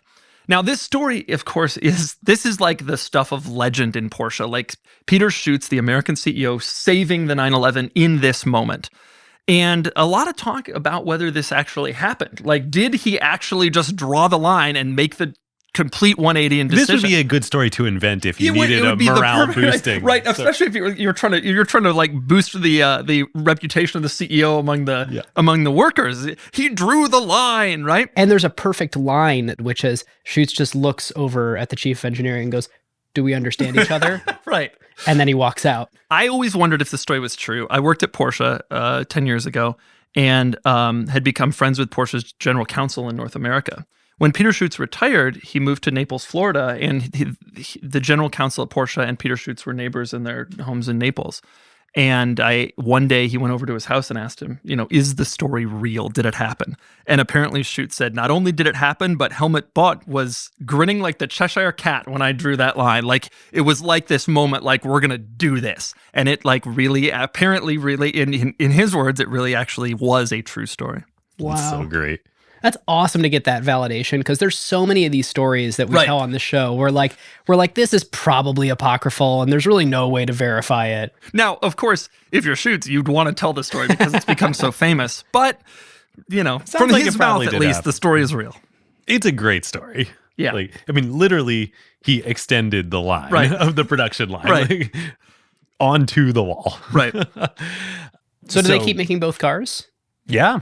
So they kept making, I think they made the 928 until 1995. I believe it was Wiedeking who comes in a minute who finally kills the damn thing. The problem with this decision, and you'll get into more economic realities of this situation as the 80s kind of draw to a close, whatever. But the problem with this decision was the company was planning on ending the 911. And so by drawing that line, symbolic though it was, we're going to keep doing this, it also committed a lot of the company's resources to now refreshing something that they hadn't planned on refreshing. Yeah. So in the go-go years of the early through mid 80s, no problem. Right. More. We'll do an ICO. We'll issue some NFTs. It's tech in 2021. Yeah, exactly. In fact, I think Schutz was like, let's make airplane engines. Yes, yeah, I think he was. Yes. Oh my gosh. And on the back of, these go-go years and success, they're selling the 911, they're selling the 928, they're selling a lot of 944s. Like they sold a ton of those things. The families take the company public. So just like a lot of these, like we talked about on the LVMH episode, a lot of these European luxury brands, craftsman brands, they did an IPO. They thought they were being smart. They sold, I think, a 30% stake in the company, but all non-voting shares. Like, oh, we're not going to, no corporate raiders here. Nobody will have any voting control except the families. Like, it is impossible that somebody could, attack us because the families all own, it would have to be somebody inside the families who would attack us. Why would that ever happen? Well, everything goes great. The stock, doubles within the first year that it's on the market. But then 1987, long-term capital management blows out, the end of the go-go years of the 80s. Not good for Porsche, and not good in a lot of senses. Like A, just period, economic climate, not good for anybody. B, you're making luxury sports cars. Now, as we talked about in the 70s, the oil crisis in the 70s was bad for Porsche. It was really bad for the 914. The 911 was pretty robust. Like it was very resilient. I think the same is again true here at the end of the 80s, but they've still got the 928 and the 944 on the market. And like those things started sucking wind big time. It's not a good situation because now you have 3 aged products. And so the economy is slowing and your cars are not really competitive. Yes. So Schutz, though, he continues production of all 3 lines. And not only does he continue production, he reinvests, especially in the 924, 944 line. They even refreshed it a 3rd time to the 968. I mean, same basic car. Yeah. Like they're investing resources in this car. And you probably have a better sense than me, but like another aspect of the kind of recession at the end of the 80s was the exchange rates with European currencies got hit really hard. Right. And so relative to the Asian currencies in the US. So it became, I don't know, call it $10,000, $20,000 cheaper to buy an equivalent entry-level sports car from a Japanese manufacturer. And it just so happened that at this time, Japan was kind of having an economic boom. And as a result of that, they started making these sports cars, the exact sports cars you're describing. So the Nissan 300ZX starts to show up, the Toyota Supra, all these cars are showing up. And by the way, they don't have 4-cylinder engines and they're not 20-year-old platforms like the 968 was. And there was very little reason to buy a 968. I mean, I feel like I'm sort of in my history, probably all of us barely, starting to enter consciousness here. This is pre-Fast and the Furious, but not that pre-Fast and the Furious. All those, Japanese cars that that got tuned up, the Supras especially. Yeah. This is that They were era. all starting to come in then and starting to blow up. And they offered, just as they do today, this great value proposition of like big power for not as much money. Yeah. And again, the 911 isn't threatened by this. Right. But the 944, 968, hell yeah, is threatened by these. Right. Like nobody's buying those And anymore. the 928 by then was so old that sales were a trickle. By 90, there were 3 products, which was the entry level, which was the 944 that became the 968. Then there was the 911. which was actually the 964 911 by that point, to only make things even more confusing.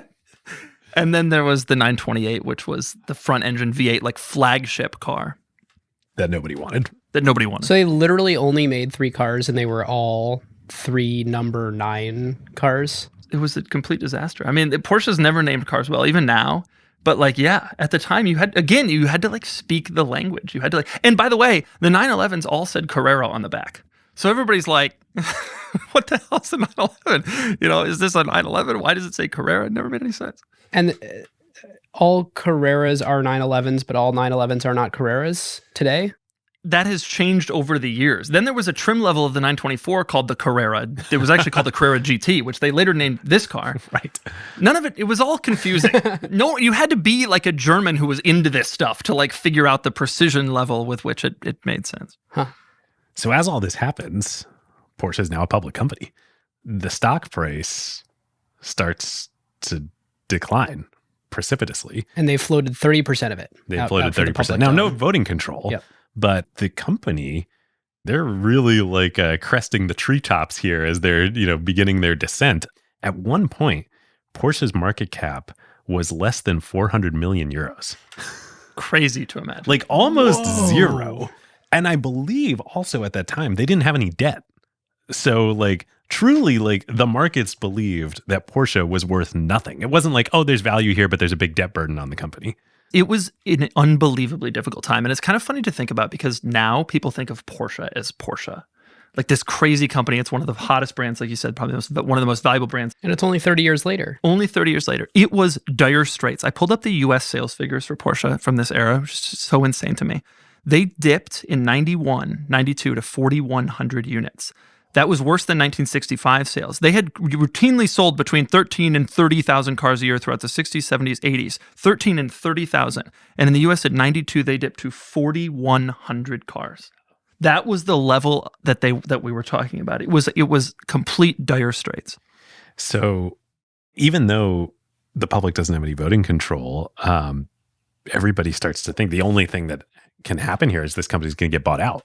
One equity research analyst actually in a research note said that he thought there was a 98% chance that the families would have to sell and that they would accept, some amount of value for their stake rather than just have it go to zero. So Schutz gets fired, but it's not like that fixes anything. I think it was 1987 when he gets fired. Over the next 6 years, they cycle through, I think, 3 or 4 more CEOs. Brutal. None of which really figure it out. There is one bright spot, though, however, which if this were a normal acquired episode, we would just skip, but we've got Doug. The 959 comes out at this point in it's time. actually the 959 and another interesting component offshooting that, but the 959 comes out at that time, which is like their first supercar, so sort of the predecessor to this car. And it actually wasn't commercially successful, sort of in keeping with Porsche's world at the time. But it was kind of a test bed for some new technology, including 4-wheel drive in a supercar, which has now pretty much become standard fare. The 959 was really the first car that had that. After the 959, Porsche was so desperate, though, that they started taking on projects for other manufacturers.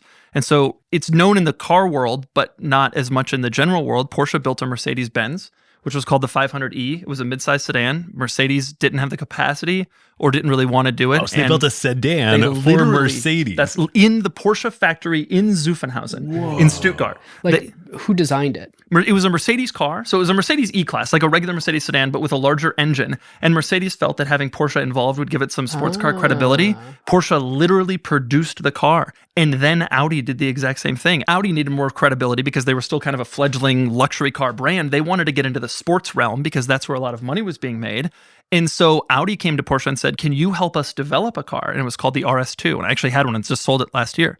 It was a station wagon. And that was the conditions under which Porsche agreed to build the car. They said, we'll do it, but we don't want you to compete with our cars as a coupe, a sports car. So we build it if you build a station wagon, which essentially touched off the high performance station wagon thing, which Audi is still known for to this day, more than almost any other thing.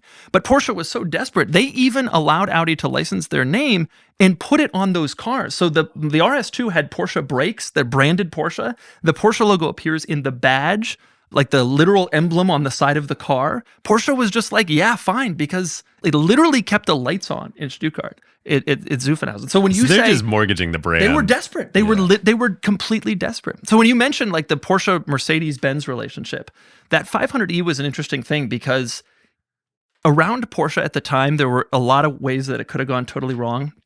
And I went there and I did a factory tour a couple years ago. And the guy who gave the tour had worked there for like 25, 30 years through this time period. And he said that in his mind and in the mind of a lot of Porsche employees at the time, Mercedes-Benz helped save Porsche. Mercedes could have built that car, but their brothers in Stuttgart down the street were having really tough times. Here's a project that you can work on to keep the factory workers going. Wow. And it was literally like, you have empty production lines. So even though you're not going to make a lot of margin on this, let's at least like, You can be our contract manufacturer. yeah. Like when you have union contract, maybe this was part of the circumstance. You have union contracts, you get to pay these people, whatever. Here, you're not going to make money, but like, we're doing it. Wow. And it's something. It's a project for you. We'll It's keep your something. lines going. It Instead keeps you of going. losing money on having to pay Yeah. Right. Wow. Wow. It was a tough era. It was like indescribably tough. And I think this is lost on a lot of younger people who have only seen Porsche in the world of crazy expensive cars and all the money they charge for colors now and all that. There was a period where it almost all came to And not that long ago. not that long That's ago. what's That's the other crazy. thing. It wasn't like this Yeah. was in the 50s. Like No. we were alive. This was real Yeah. stuff.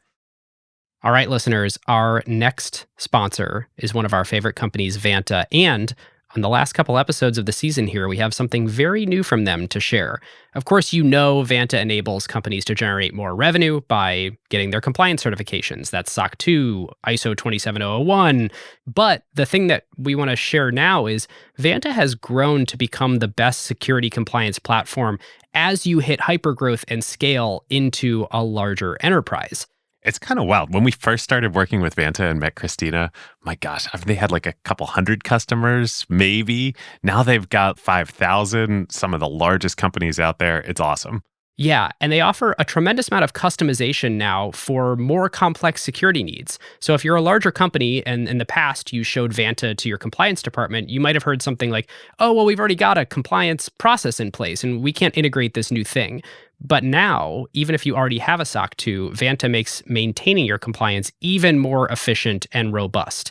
They launched Vendor Risk Management. This allows your company to quickly understand the security posture of the vendors that you're choosing in a standardized way that cuts down on security review times. This is great. You can now understand the risk profile of vendors that you are using in your own software stack. Like the automotive industry that has thousands and thousands of vendors to create a car, wouldn't it be nice to have visibility into the security and compliance posture of all of those companies that help you build your product?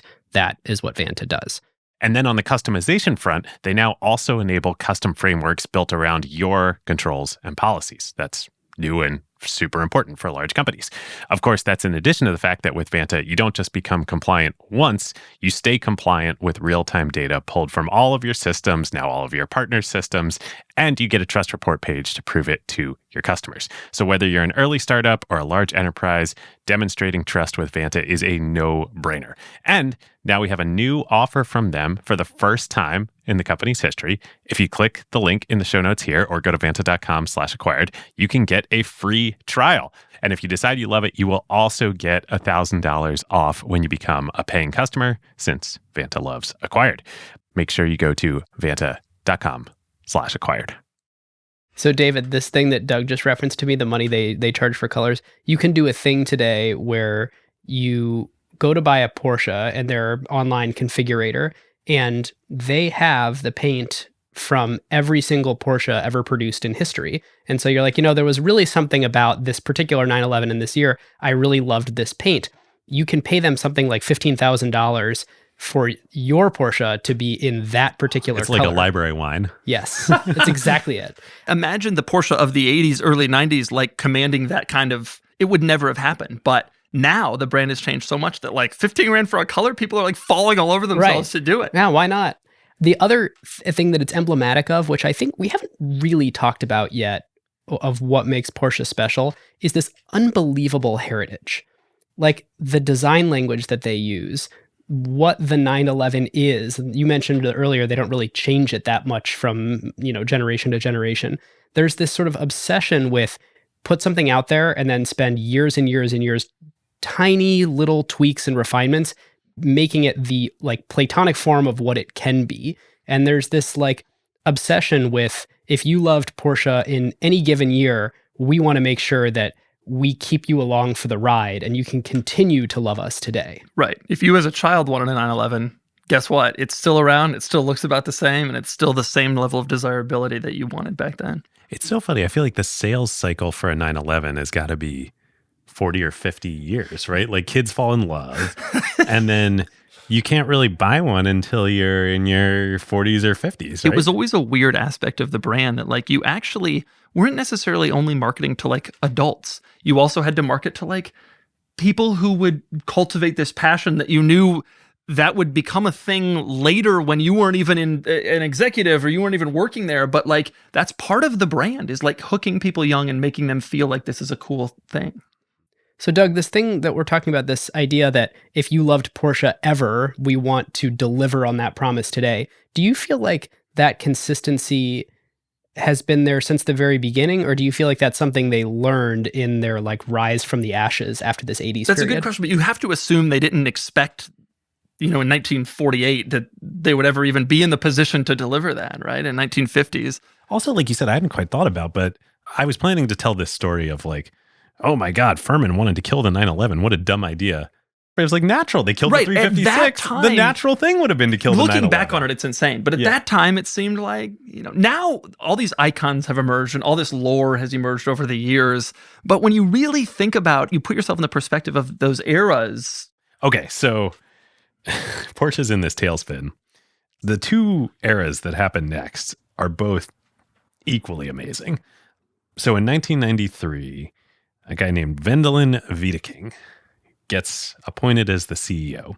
Now, he had actually started his career with Porsche in the 80s as all this crazy stuff is happening. He was like a loud voice of protest against all the, Schutz and Fuhrmann Era decisions. He resigned and left the company. They recruit him back in the early 90s to take over as head of production. And he implements the Toyota production system at Porsche, which they must have been like the last auto manufacturer in the world. I don't know if Ferrari uses the Toyota production system, but like this wasn't new technology at this point in time. Right. Remember, Porsche is bleeding cash. Being more efficient and more profitable in your operations for whatever cars you can sell is pretty important. He's like the Tim Cook of Porsche here. He gets promoted to CEO. And when he does, speaking of Apple, he kind of pulls a Steve Jobs return-like moment. He cuts the product lines down to just the 911. So this is the right thing that needed to be done, but it's also kind of crazy. He kills the 944, 968. He kills the 928. He takes everything back down to just the 911. And like analysts, people like car, magazines ask him, what's your strategy for an entry-level Porsche? And he says, Porsche's strategy for an entry-level Porsche is a used Porsche. Such a good line. Such a good line. Such a good line. So by the 95, 96 production year, the 911 is the only Porsche model left on the market, which hasn't been the case since the 356. Like this is kind of crazy. Also, what kind of company makes one product? Right. Like how, seriously, what are like, do they believe that this is a transitionary period, or do they believe like this is the long-term strategy? No, it's not like Wiedeking was like, I am a cost cutter and I will cost everything down. Like he is much like he has big ambitions. Okay. Big ambitions. This is a transitionary moment. He does want to expand the Porsche model line. As we shall see, he greatly expands it. So I think this is pretty brilliant, and certainly for the financial performance of the company was brilliant and its survival. I think 911 enthusiasts are less enthusiastic about this, but he decides that rather than the old strategy for the entry-level model of sharing a platform with Volkswagen, what if we have the new entry-level model instead share a platform with the 911? And so what he does is he says, let's take the front end of the 911, of the next generation 911, the 996, and use that exact same front end, same headlights, same hood, same everything, and then made it with a new entry level, back end, the rest of the chassis of the car, revive the old 914 concept that was so successful, mid-engine roadster model with a, how would you describe it's not a convertible per se. No, it is. It is. The Boxster was a full convertible. Okay. Yeah. And it's also important to point out the interiors were almost entirely shared as well. Oh, the interiors were, like the steering wheel and the wheel, all the buttons. In fact, if you get into a Boxster, which was a 2-seater car, it has a coat hook on the back of the seat because the 911 had a coat hook on the back of it. You can't put a coat in a Boxster. The seat is right up against but they shared everything. Wow. Interesting. So, Doug, what you're alluding to, this is the Porsche Boxster, which becomes a huge success. And I think the reason for it is that it genuinely is, to anybody looking at it, like, this is a Porsche. Yeah. Not that stupid quote that Fuhrmann had of like, this is for people who don't want a 911 and don't care about performance. This is like, no, this is a freaking Porsche. It shared the design language. And I think Wiedeking's thought was, the entry-level Porsche has always been looked at as a second-class citizen, like Fuhrmann literally said, which was true. I mean, everybody thought it, but he said it. How do we make it not look like a second-class citizen? And the answer is, make it look like a 911 and make it literally share. I mean, it didn't even just look like it. Literally had the same fenders, the same, headlights and hood. And also from a production and profitability and operation standpoint, this is so great. You're now sharing so many components, not with another auto manufacturer, but with yourself. Right. So, Doug, what's the difference then at this point in time between the 911 and the new Boxster? The thinking was that they would continue to move the 911 upmarket, more expensive, more power. So the Boxster comes out in 97 for the 97 model year, and it was a huge deal. I mean, it was on the cover of every car magazine. The whole Porsche has a new car. This is incredible. It had 200 horsepower, and the 911 of that era had about 300. So it was a significant difference. Plus, the 911 was just more of it was bigger, it was wider, it was faster. It was more of a muscle car. Is it fair to say that then, and I think maybe even especially now with the Boxster and the Cayman is the hardtop model of the Boxster, it's also a different kind of experience philosophy. And it has, over time, it has evolved even more significantly from 97. Now the 911 is kind of playing more of a luxury car, like touring car role almost, where, with the special colors and the stitching and all that. And it seems like the more Porsche has focused more of its sort of true sports car efforts on the mid-engine cars, as they call them, the Boxster and the Cayman. Yes, it's the entry-level Porsche for sure. But it's not like you feel like crappy if you're buying one. You're like, right. I'm buying the best version on the market of this particular product. And it was mid-engine again, so arguably it was the correct place for it. It felt like a true Porsche sports car. For the first time, Porsche's, entry-level car felt like that in decades. Yeah. So Wiedeking has this awesome quote about the strategy for this. We didn't want to flee from the competition into higher prices, meaning like not be in the entry-level market at all. He says, we don't want to be Germany's Ferrari. We don't want to be a big fish in a pond that's shrinking, but rather a growing fish with more room to move in a larger lake. I feel like Wiedeking and Don Valentine of Sequoia Capital would be like brothers in arms here. Like they're targeting big markets. That is the strategy. But they're targeting them in a Porsche way. So Wiedeking, I don't know how much this was his thinking all along or that he was just emboldened by the success of the Boxster. He really means it. He gets into SUVs. And this, I even as like a teenager at the time, I not being that much of a car guy, but I just remember people being like, Porsche's making an SUV. Have these people lost their freaking minds? Like who on earth would buy a Porsche SUV? Also, I got to say, maybe all cars were kind of ugly in this period, but I remember when I looked at the first Cayenne, I was like, so it's like a Toyota? It wasn't the most attractive car. There's no question about that. Everybody hated the design language. And you know what? It's been 20 years. It has not grown on me at all. Yeah, the Macan looks really good. The new Cayennes look great too, honestly. Ever since they redesigned it in 2011. But those early Cayennes, you see them now and you're like, still ugly. It also just doesn't look like a Porsche to me. Yeah. There's not enough that's brought through from the heritage of how do you describe the back on a 911? Right, that's sort of like the sloping.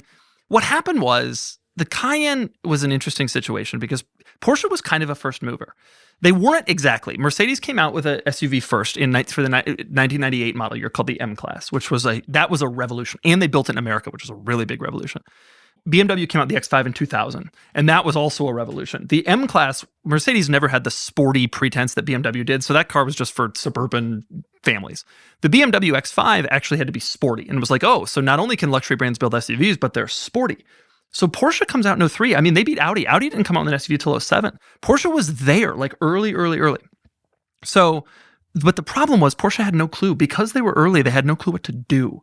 And so I remember at Porsche, when I worked there, talking to some of these people about the early Cayennes, Porsche literally didn't know what to offer in an SUV, to the point where they actually legitimately asked some of their American employees, do we need to offer gun racks as an option for the American market? They just didn't know. They literally, they were only building sports cars, and they had no concept of like what people would want, and what the early Cayennes had an optional spare tire on the back, like Jeep Wranglers do. Like you could get that, and you still see them driving around in it. Part of this was a cultural, German thing for sure, but like not understanding America. But I don't think anybody understood. Like, I don't think there were any super expensive SUVs on the market. The only ones were Land Rover, but they were focused so far on off-roading. But part of the reason the Cayenne was ugly when it first came out is because Porsche decided, we're Porsche, we're going to do it best.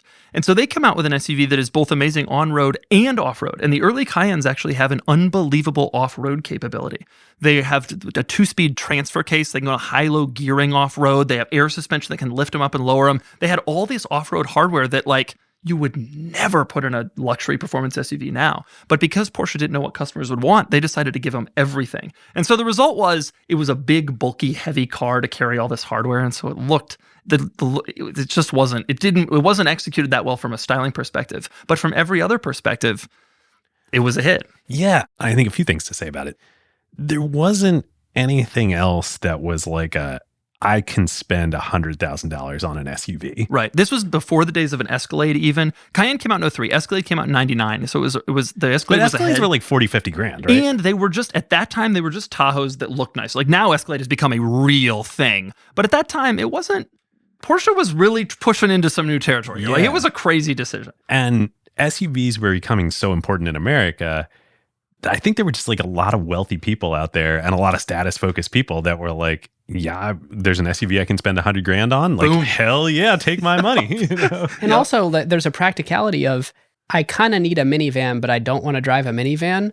And so I'm driving this new emerging class of SUV. But if I have money, I kind of want the Porsche version of that thing. And Porsche must have been thinking, hey, we've got all these customers who love our sports cars, and we have this brand name that's always been associated with performance. How else can we hook these people? They have families. Right. And so, and by the way, with those families, they're buying an X5. And it's like, why don't we? Right. Yeah. And the danger here, if you're at home and you didn't know how this ended and you were a smart business person, you'd be thinking, well, this is going to borrow against their brand equity. Right. Like this is going to drain the bucket, not add new love to the brand bucket. And the magical, incredible, amazing thing about Porsche is they have doubled down on this strategy. It has become a huge part of their business. They generate a ton of margin on the SUVs, and it has not borrowed against their brand equity. Yeah. It has increased the love for the brand. I think because at the same time and just before, they had given a huge shot in the arm back to the performance with the Boxster and the 993, 911, and then also done the SUV, which they partner with Volkswagen with Ferdinand Piëch. It kind of makes peace between the two So companies. Piëch is running Volkswagen at the time, comes out with the Touareg, which was Volkswagen's SUV, and that served as the basis for the original Cayenne. Really? Yeah. Porsche starts a whole new production facility in a new part of Germany in Leipzig to make it. And then ultimately, shortly thereafter, makes this car. The Carrera GT. At the same production facility. That's right. They were built in the same place. And, I think that goes back to the point you just made that Porsche, the SUVs, yes, you'd think you come out with an SUV, it destroys your brand credibility. We've seen this with Maserati come out with all these sedans and now nobody wants one.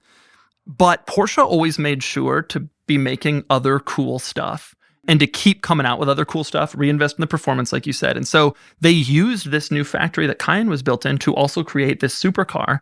And that was important. It really showed people, hey, they might be making an SUV, but they're also making this.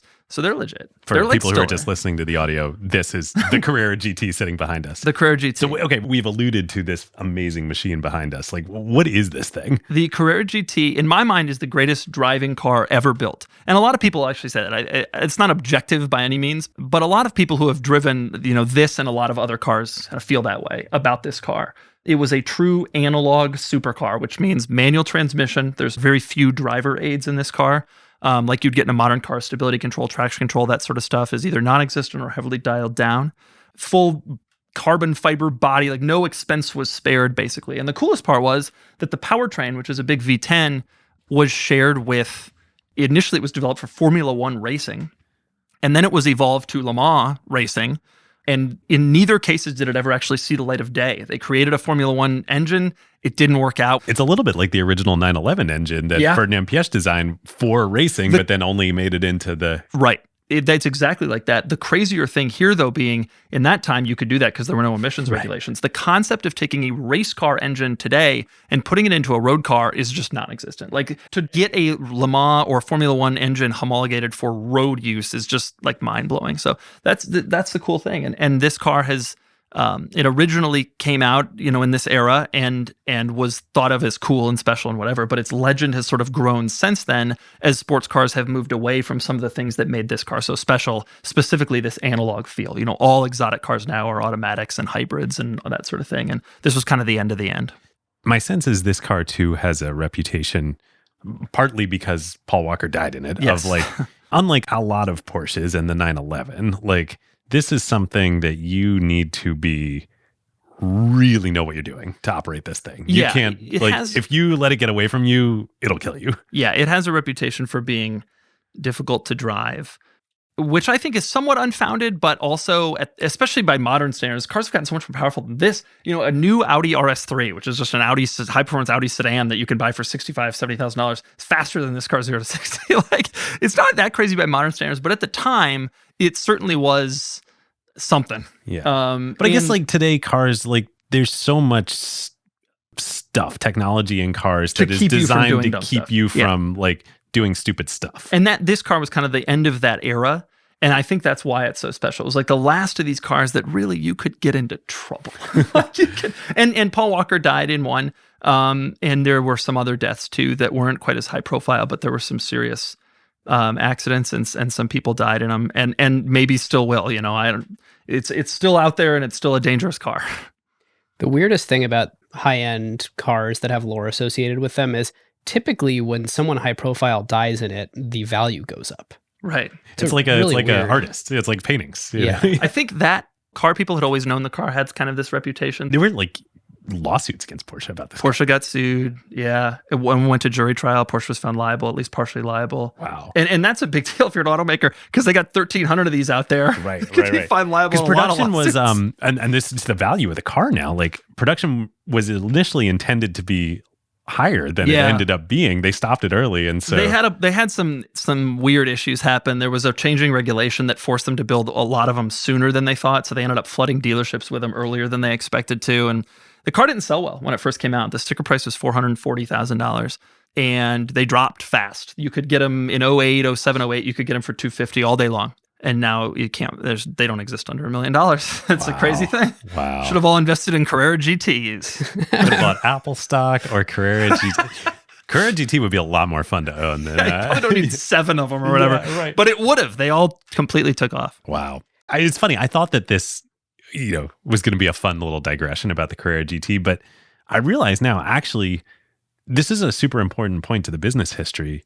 While they were drawing on the brand equity to make the SUV, this was a big part of putting cash back in the bank of the brand equity. Yeah. And to do it on the same production line as the SUV. It also had that effect. It also helped legitimize that facility.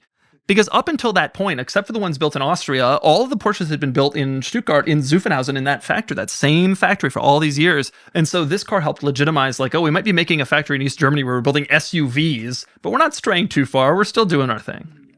So this point is an interesting one because it is something that other luxury brands do as well. I remember reading when Louis Vuitton first started coming out with the more approachable wallets and clutches and ways that you could tiptoe into participating in the brand story, they were also releasing $100,000, $200,000 special handbags that were new products or new collaborations with other designers that sort of told you, no, we're still Louis Vuitton. We just have this other way to be a part of our brand. Right. Yeah. And Porsche would go on to do it again, which I'm sure we'll talk about shortly. Oh, yes. So on the back of this like incredibly bold plan and turnaround and success by Wiedeking, I mean, he becomes a legend, and Porsche goes from death's door, less than 400 million euro market cap when he takes over, to by 2007, Porsche's market cap is 32 billion euros. Crazy. A better investment than a Carrera GT, in fact. So they never had to have any like help once they scraped that bottom of whatever Nope. it was, $400 million market cap. Nope. From 400 Porsche million is euro. saved. It will be independent forever. The families will never have to sell. That equity research analyst can eat his words. No, not quite. There's another chapter to the story. So that's 100x market cap growth. Is that right? Did Yeah. you say 300 million to 32 billion? Yes, that is 100x market cap growth in a decade. Occasionally there are these 100 baggers available in the public markets, and like you only know about them looking backwards, but like it's crazy. You don't have to be an early stage venture capitalist to find these. They exist And elsewhere it was Porsche. sometimes. Porsche. And it was Porsche of all things. Of all things. I suspect in most of these cases, though, to take advantage of it, you would have had to have kind of been insane.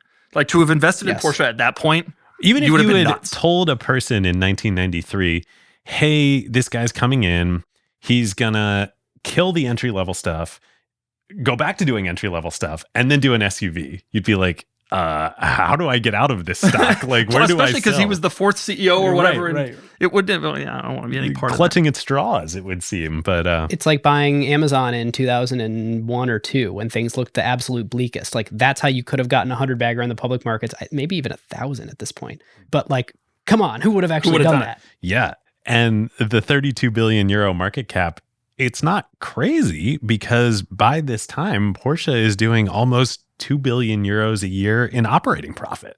Turns out these SUVs and making only supercars is a very profitable, a lot of margin there. And China was starting to take off at this time too. So the final sort of chapter to the Wiedeking era on the production side was the Panamera, the sedan. Porsche makes a sedan. Now, Doug, I'm curious your thoughts on the Panamera. I'd always also been like, Porsche made a sedan. It's kind of weird. It looks kind of weird. I think from doing the research now, I think a large part of the intention of it was to really target the China market. And it became successful globally too. But I think the Panamera and the Cayenne too really helped Porsche enter China. No question. Looking back, that has become especially true as Porsche's business and all luxury brands' business grown in Asia. At the time, though, I think they had an SUV, they had done that, so it was like, all right, sedan is the next place we want to compete. Let's replicate the success we had in the SUV. And what do you think changed in the corporate psyche going from we have a very particular way that we do things in a very particular market we serve with a very particular type of product to like, let's have a full product suite just like everyone else? Probably that 100x growth. Don't you think? I mean, I think they looked at it and said, holy crap, Boxster made us a ton of money, came and it made us a ton of money. Cayenne showed up and made us a ton of money. We got cash. Let's go after, the Mercedes S-Class and the BMW 7 Series, the big luxury sedans from their German rivals, because they knew there was profit there and they could do it better like they had done with the Cayenne. And honestly, it would have worked and did work. It was not what brought down the company. Not at all. Like you think if you were naively following along, you might think, and then they got too big for their britches and, Right. they expanded the product strategy too much and the brand came crashing. Like, no. Like this worked. And it worked beautifully, just ultimately under different ownership. So let's talk about what we've been alluding to all episode here. The German tax regime still is not very favorable to distributing profits. Just the corporate tax rate alone disincentivizes spinning off cash flow and incentivizes reinvesting. At this point, under Wiedeking, Porsche is doing everything they possibly can to reinvest in new models, new lines. Like they're building a new production facility. What more could they do internally with all the money they're making? They can't do anything. So they start looking around for other places to put the cash. Now, at the time, there were rumors circulating in the auto industry that Volkswagen had their eye on Wiedeking, and they were looking to recruit him to be the successor to Ferdinand Piëch. We're now in... Worked the first time to pull the Right. best guy over at Porsche over. Let's do it again. So I think Ferdinand Piëch took over as CEO of the whole VW group, I believe in the same year that Wiedeking became CEO of Porsche in 1993. Ferdinand's obviously much older, coming towards the sort of twilight years of his career. You can see how this would make sense if it were true. Whether it's true or not, I'm sure Wiedeking gets rumors of it. Wiedeking's really, kind of feeling himself here at Porsche, right? Like he's hard to imagine a better run. He gets the idea. He kind of has like a sort of Justin Timberlake social network moment of, $1 million isn't cool. Billion, what's cool? $1 billion.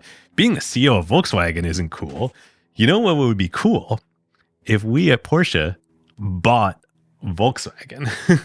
I'll become the CEO of VW Group when I buy you. Remember, though, Ferdinand Piëch is chairman and CEO of Volkswagen Group. He's also a Piëch.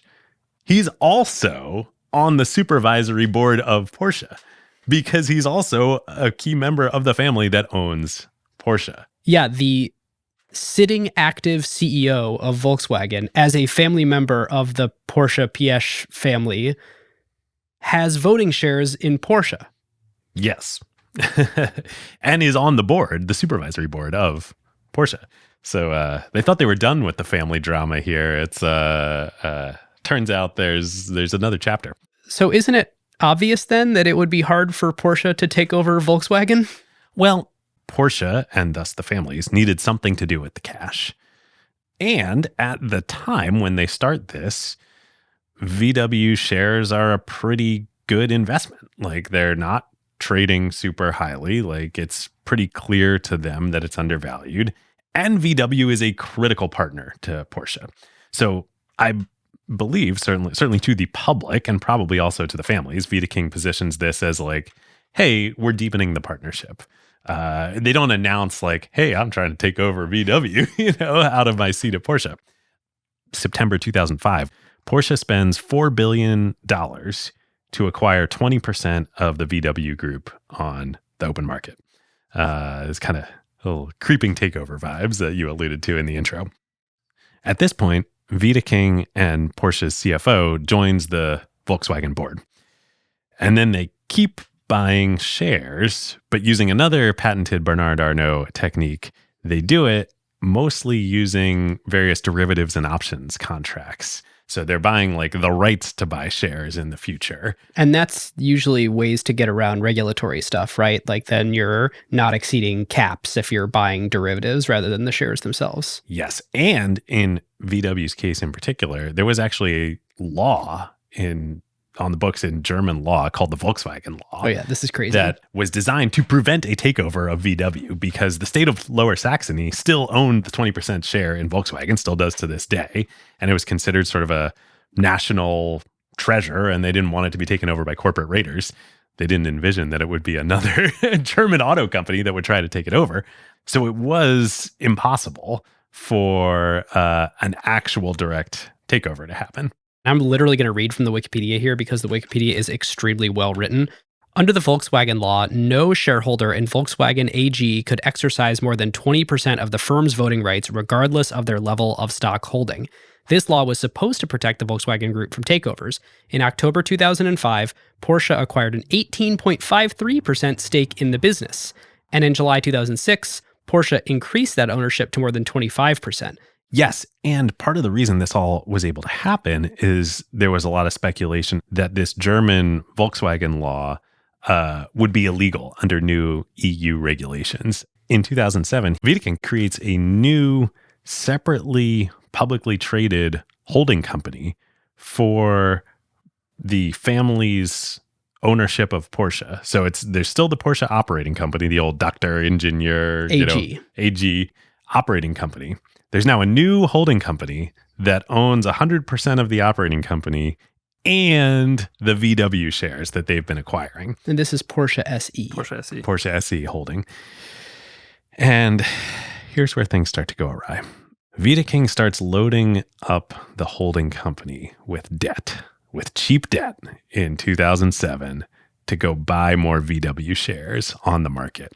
Ultimately, $10 billion of debt that he puts on this holding company. He's got Ferdinand Piëch signing off on this. Right? Like, why would Piëch go along with this? I think the best as I could figure out is that Piëch was not happy with the then current CEO of Volkswagen and was looking for a way to get his first successor out. So he clearly was trying to recruit Wiedeking too. So like he was benefiting from this too. Right. Yeah. He was going to have his cake and eat it too, I guess. Right. Heads I win, tails you lose. Yep. So as Porsche's buying all these VW shares on the market with the debt that they're loading up on the holding company, the float of VW shares that are actually available on the market starts shrinking precipitously. Just because remember, the German state of Lower Saxony still holds 20%. Porsche now owns more than 50%. Because they had kept buying after that 25% using all the cheap debt, and they got all the way up to 50%. Right. So that only leaves 30% left. Then you've got all the insiders like, Piëch and everybody else, like who knows how much equity they hold, plus maybe some long-term holders or funds that aren't going to sell. The amount of VW shares trading hands on the open market shrinks to pretty close to zero. We know that, markets are supply and demand, just like this car sitting behind us. If there's not a lot of supply available, prices are going to go up. Didn't they go up so much that Volkswagen briefly became the most valuable company by market cap in the world? Yes, they did. So as all of this is happening, Lehman Brothers collapses. Which this is the black swan event that Wiedeking couldn't have predicted. Like, he's not dumb. He knew he was taking risks here, but yeah.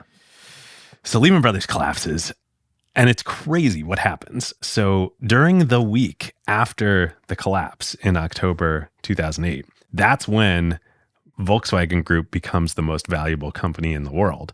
Hedge funds have been shorting Volkswagen. You get a short squeeze that happens and the stock just goes through the roof. Because there's all the demand for borrowing the shares to do the short selling. So you would think that this is the best thing that's ever happened to Porsche and Wiedeking. They now own more than 50% of the most valuable company in the world. They're invincible. I believe the threshold that they needed to get to was 75% in order to consolidate VW's financials into Porsche. And so they had announced that their intention was to buy up to that threshold and to get there. So you think this is great, but this is terrible. This is the undoing of Porsche and Wiedeking because they've got this debt. Lehman's just happened. So clearly they're not going to be able to refinance any of that. And yes, VW's share price is in the stratosphere, but it's not sustainable because if Porsche were to start to sell any of their shares, which they're going to have to service the debt really soon, the share price is going to completely crater because this is like an artificial price. It's just because of the short squeeze that it's that high. So Porsche now is completely trapped. They can't sell to service the debt because then the share price will crater. They can't buy because they can't take out any more debt. So they're just kind of stuck in stasis at this point in time. Why can't they sell? Because if they sell, they get a bunch of cash by not liquidating that many shares because it's so valuable. And they're not going to be able to sell that many shares at this price before the price craters. I see. Right. So they basically can't get... Because who's going to be buying? Lehman just happened. Right. Wow. Fascinating. So at this point, Piëch, Ferdinand, good old Ferdinand. Who hasn't moved a single piece on the chessboard yet. No, he's just watching. He's on the Porsche board, and he is still chairman of the VW board. He's no longer CEO, but he's still chairman of VW. This is when he turns on Wiedeking. So he and Volkswagen announce publicly to the market that they no longer believe that Porsche is a financially viable entity. As a deep trusted partner of Porsche's, we believe. And they say that they have to say this because Porsche is a greater than 50%, owner of VW. And so they, have to disclose this to the market.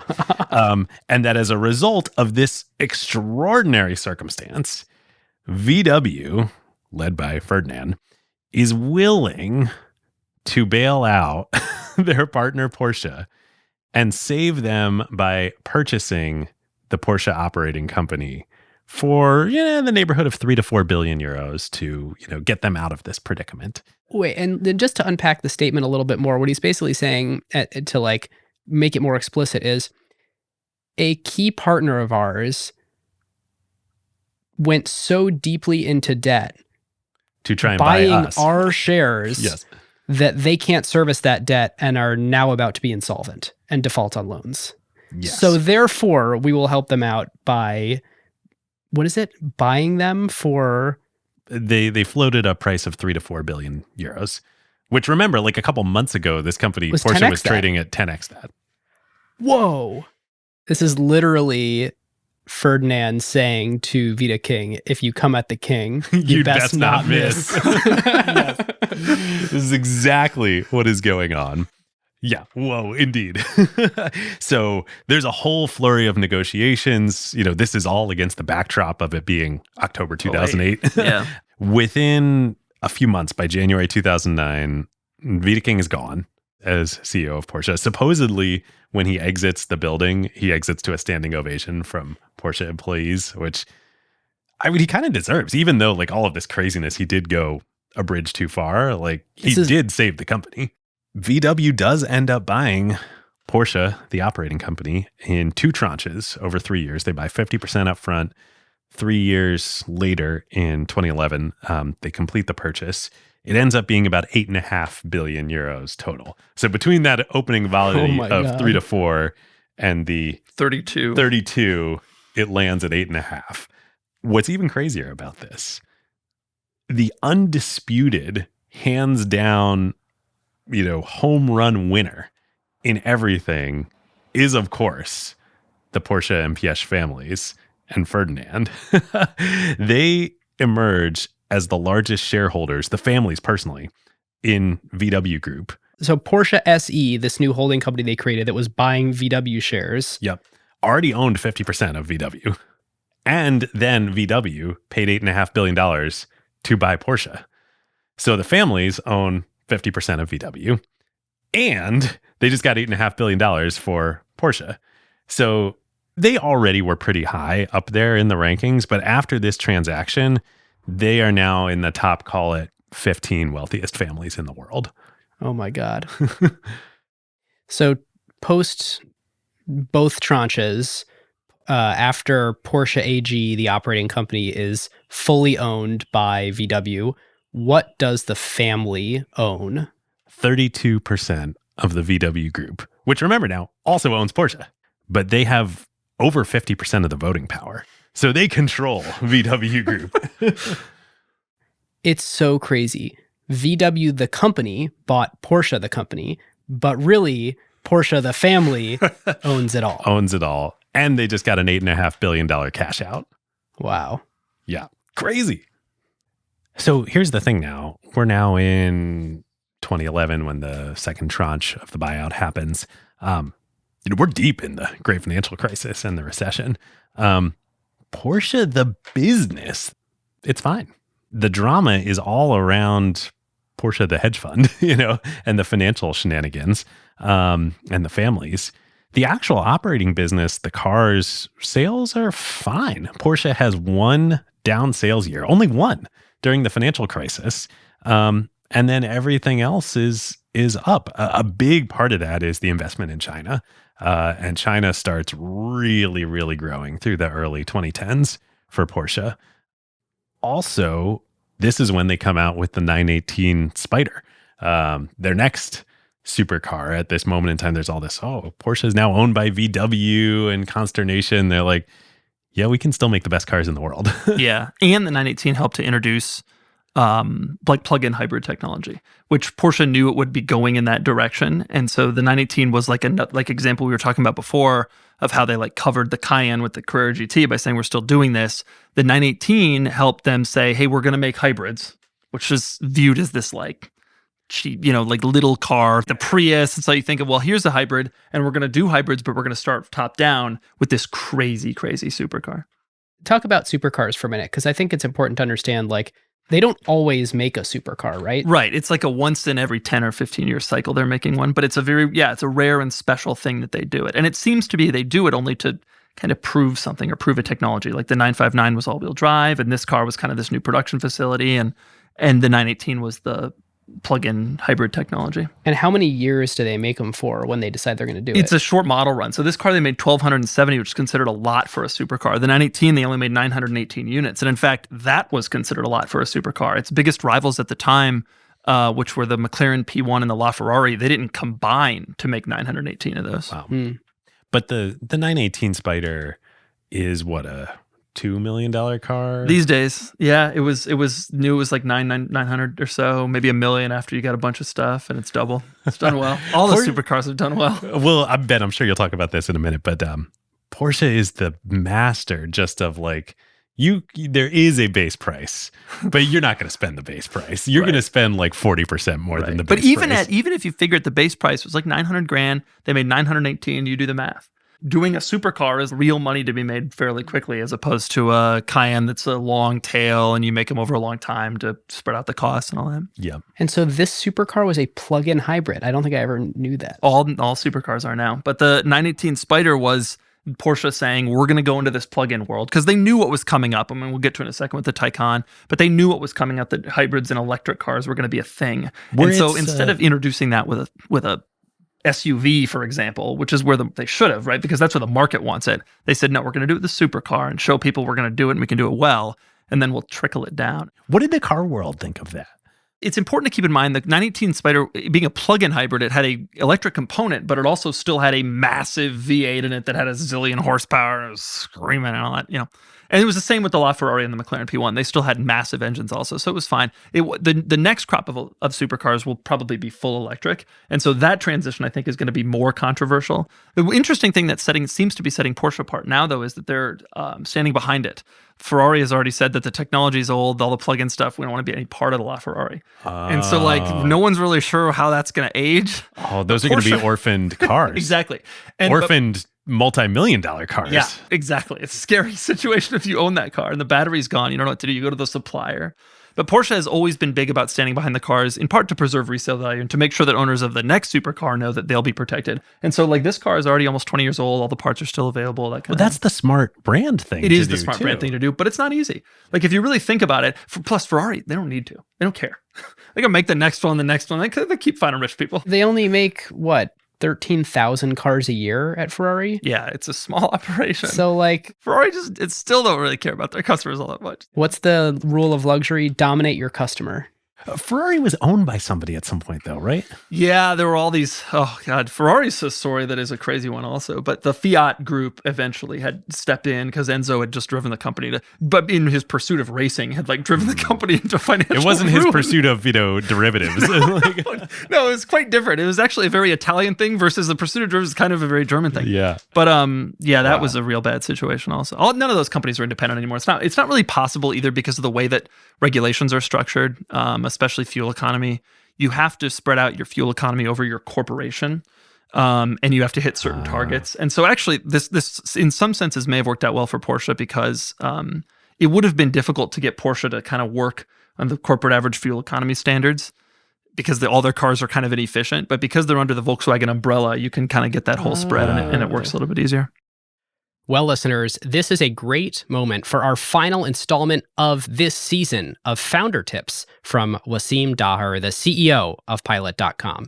Pilot, of course, is the premier accounting and bookkeeping service for startups and growth tech companies. And here's Wasim now.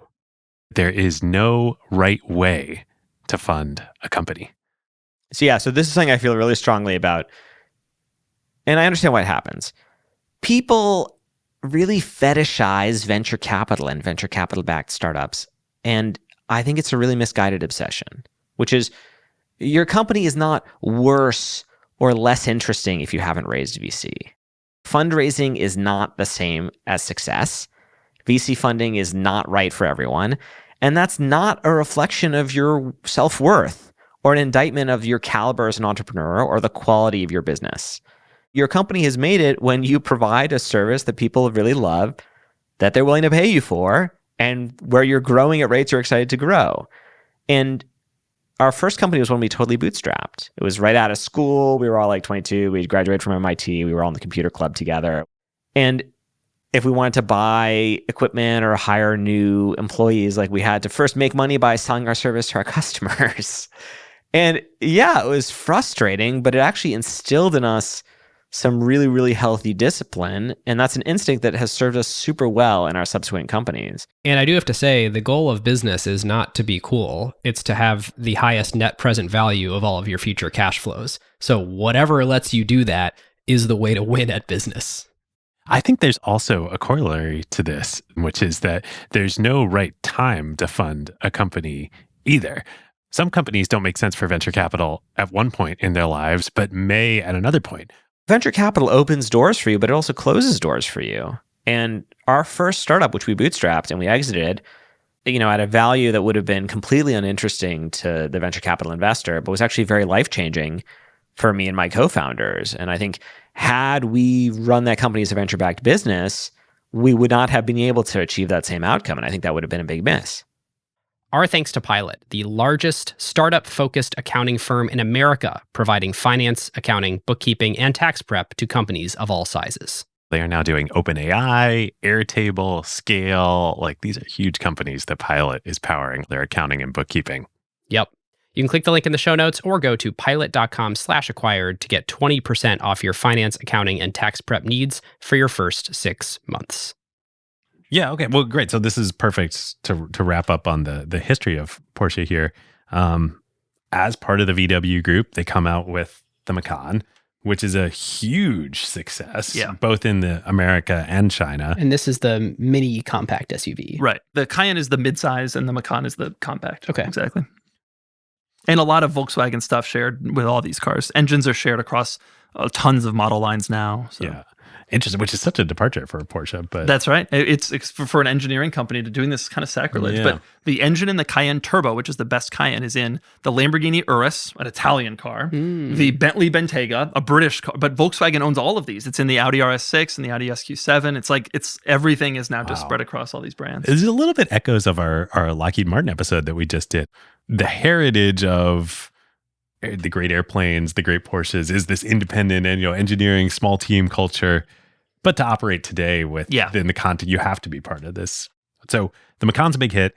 And then we just alluded to it with the Taycan. The Mission E is the concept that they introduced in 2015. So pretty early. I guess the Tesla Model S came out 2013, 2012 model year. So Porsche was pretty early with the concept for Mission E. Yeah. Not everybody was sure that was going to catch on. Electric vehicles, I don't know. I don't know. And a lot of people were slow as a result. Yeah. In fact, entire nations were. Japan is 5 years behind everyone in electrics. It's the weirdest thing. It's like they just woke up last year and were like, oh my God, this is going to happen. In the car world, at least 5 years behind. Toyota just came out with their first electric car yesterday. I'm not exaggerating. It was 8 weeks ago. Wow. We got to talk about that another day on Acquired. How did that happen? They were how did that happen? They were the forefront of hybrids. Totally. The Prius, they invented it all. And now they're electric. I don't know. They're still waiting and seeing on electric. Wild. So the Taycan comes out. It's a very phenomenal car. I think people are a little unsure at first, but then it's super well received within 3 years. Yeah, no, it's been well received. It drives like a Porsche, which I think was everybody's fear about an electric car, that you'd lose the engine sound, you'd lose the feel of it. But the Taycan does indeed drive like a Porsche. Why do you think they came out with a sedan first? It was a mistake for sure. Yeah. Yeah. I think probably because development started about when they started Mission E, and that was in 2015, and sedans were still a big part of the market. But most brands now that are coming out with electric cars as their first car are coming out with SUVs. You look at Rivian, pure SUV and truck, Hummer EV, there's a ton. I think Porsche made a mistake. Yeah. But relative to the other traditional auto manufacturers, I get the sense Porsche, you got to be in the top tier of best positioned for an electric future. Yeah, no, absolutely. And they'll continue to innovate. There's an electric Macan is coming soon, so they say. And so it'll be fine. And Taycan, one could argue that Porsche needs to come out with an electric sporty car first because if you come up with electric SUV, that's your first one. It's like, it's They an have no SUV. plans for an electric 911, right? I mean, that's I'm what sure they they would have they would plans. tell you if you asked them. That's what they would say. But let's be honest here, like it's the future is electric. There will be electric versions of all these cars, and probably within our not so distant lifetimes, they will be purely electric. Interesting thing about the Taycan. So you mentioned the next supercar will be, an all-electric one. I haven't driven in a Taycan.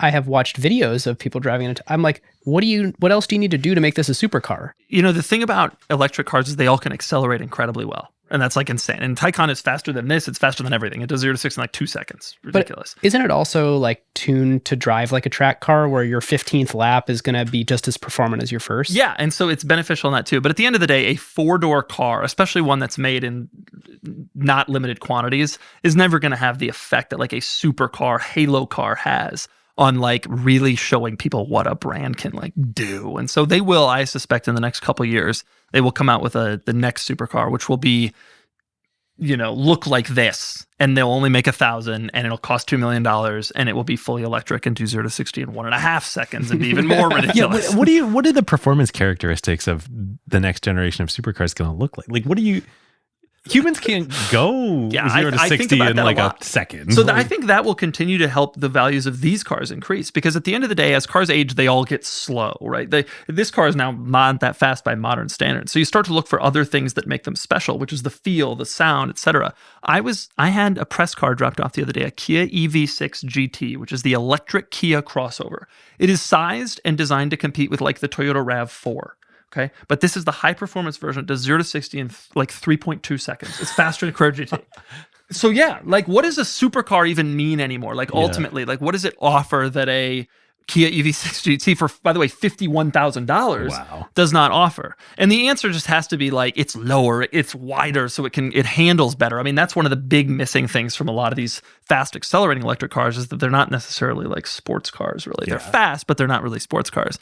And so I guess that's going to kind of be the future. But you're right. Power is being democratized. Everyone can now access a car that does 0 to 60 in 3 seconds. Right. And so I don't know. It'll be interesting to see how the sports car responds. Well, so that brings us to today, when, or I guess more accurately, last fall, September 2022, when VW Group re-IPO'd Porsche. The Porsche re-IPO is the largest European IPO of all time. The initial market cap of Porsche at trading was about $75 billion. Today, that's up to about $115 billion, call it 9 months later. As the investment bankers would say, like there was a lot of value unlocked by making this its own company, which I think is legitimate. I think there's an element to being able to own one of the premier luxury companies in the world without having to commingle it with a bunch of other stuff. And so like all shareholders of Porsche can purely just be shareholders of Porsche. And when you look at the financials and you understand like, okay, they have incredible margins relative to, you look at the rest of VW's portfolio, it's fine. It's interesting though, like Doug, to your point, operationally though, you can no longer extricate these companies. So you can financially extricate them. But purportedly. But even then, how do you financially extricate like development costs of a powertrain that's used in multiple vehicles or a platform? I mean, the Taycan there's an Audi version of the Taycan called the e-tron GT. How do you it's all intermingled. So yeah, if it's not actually operationally any different, then you do have this question where you're like, okay, value was unlocked by just looking at the market caps, but like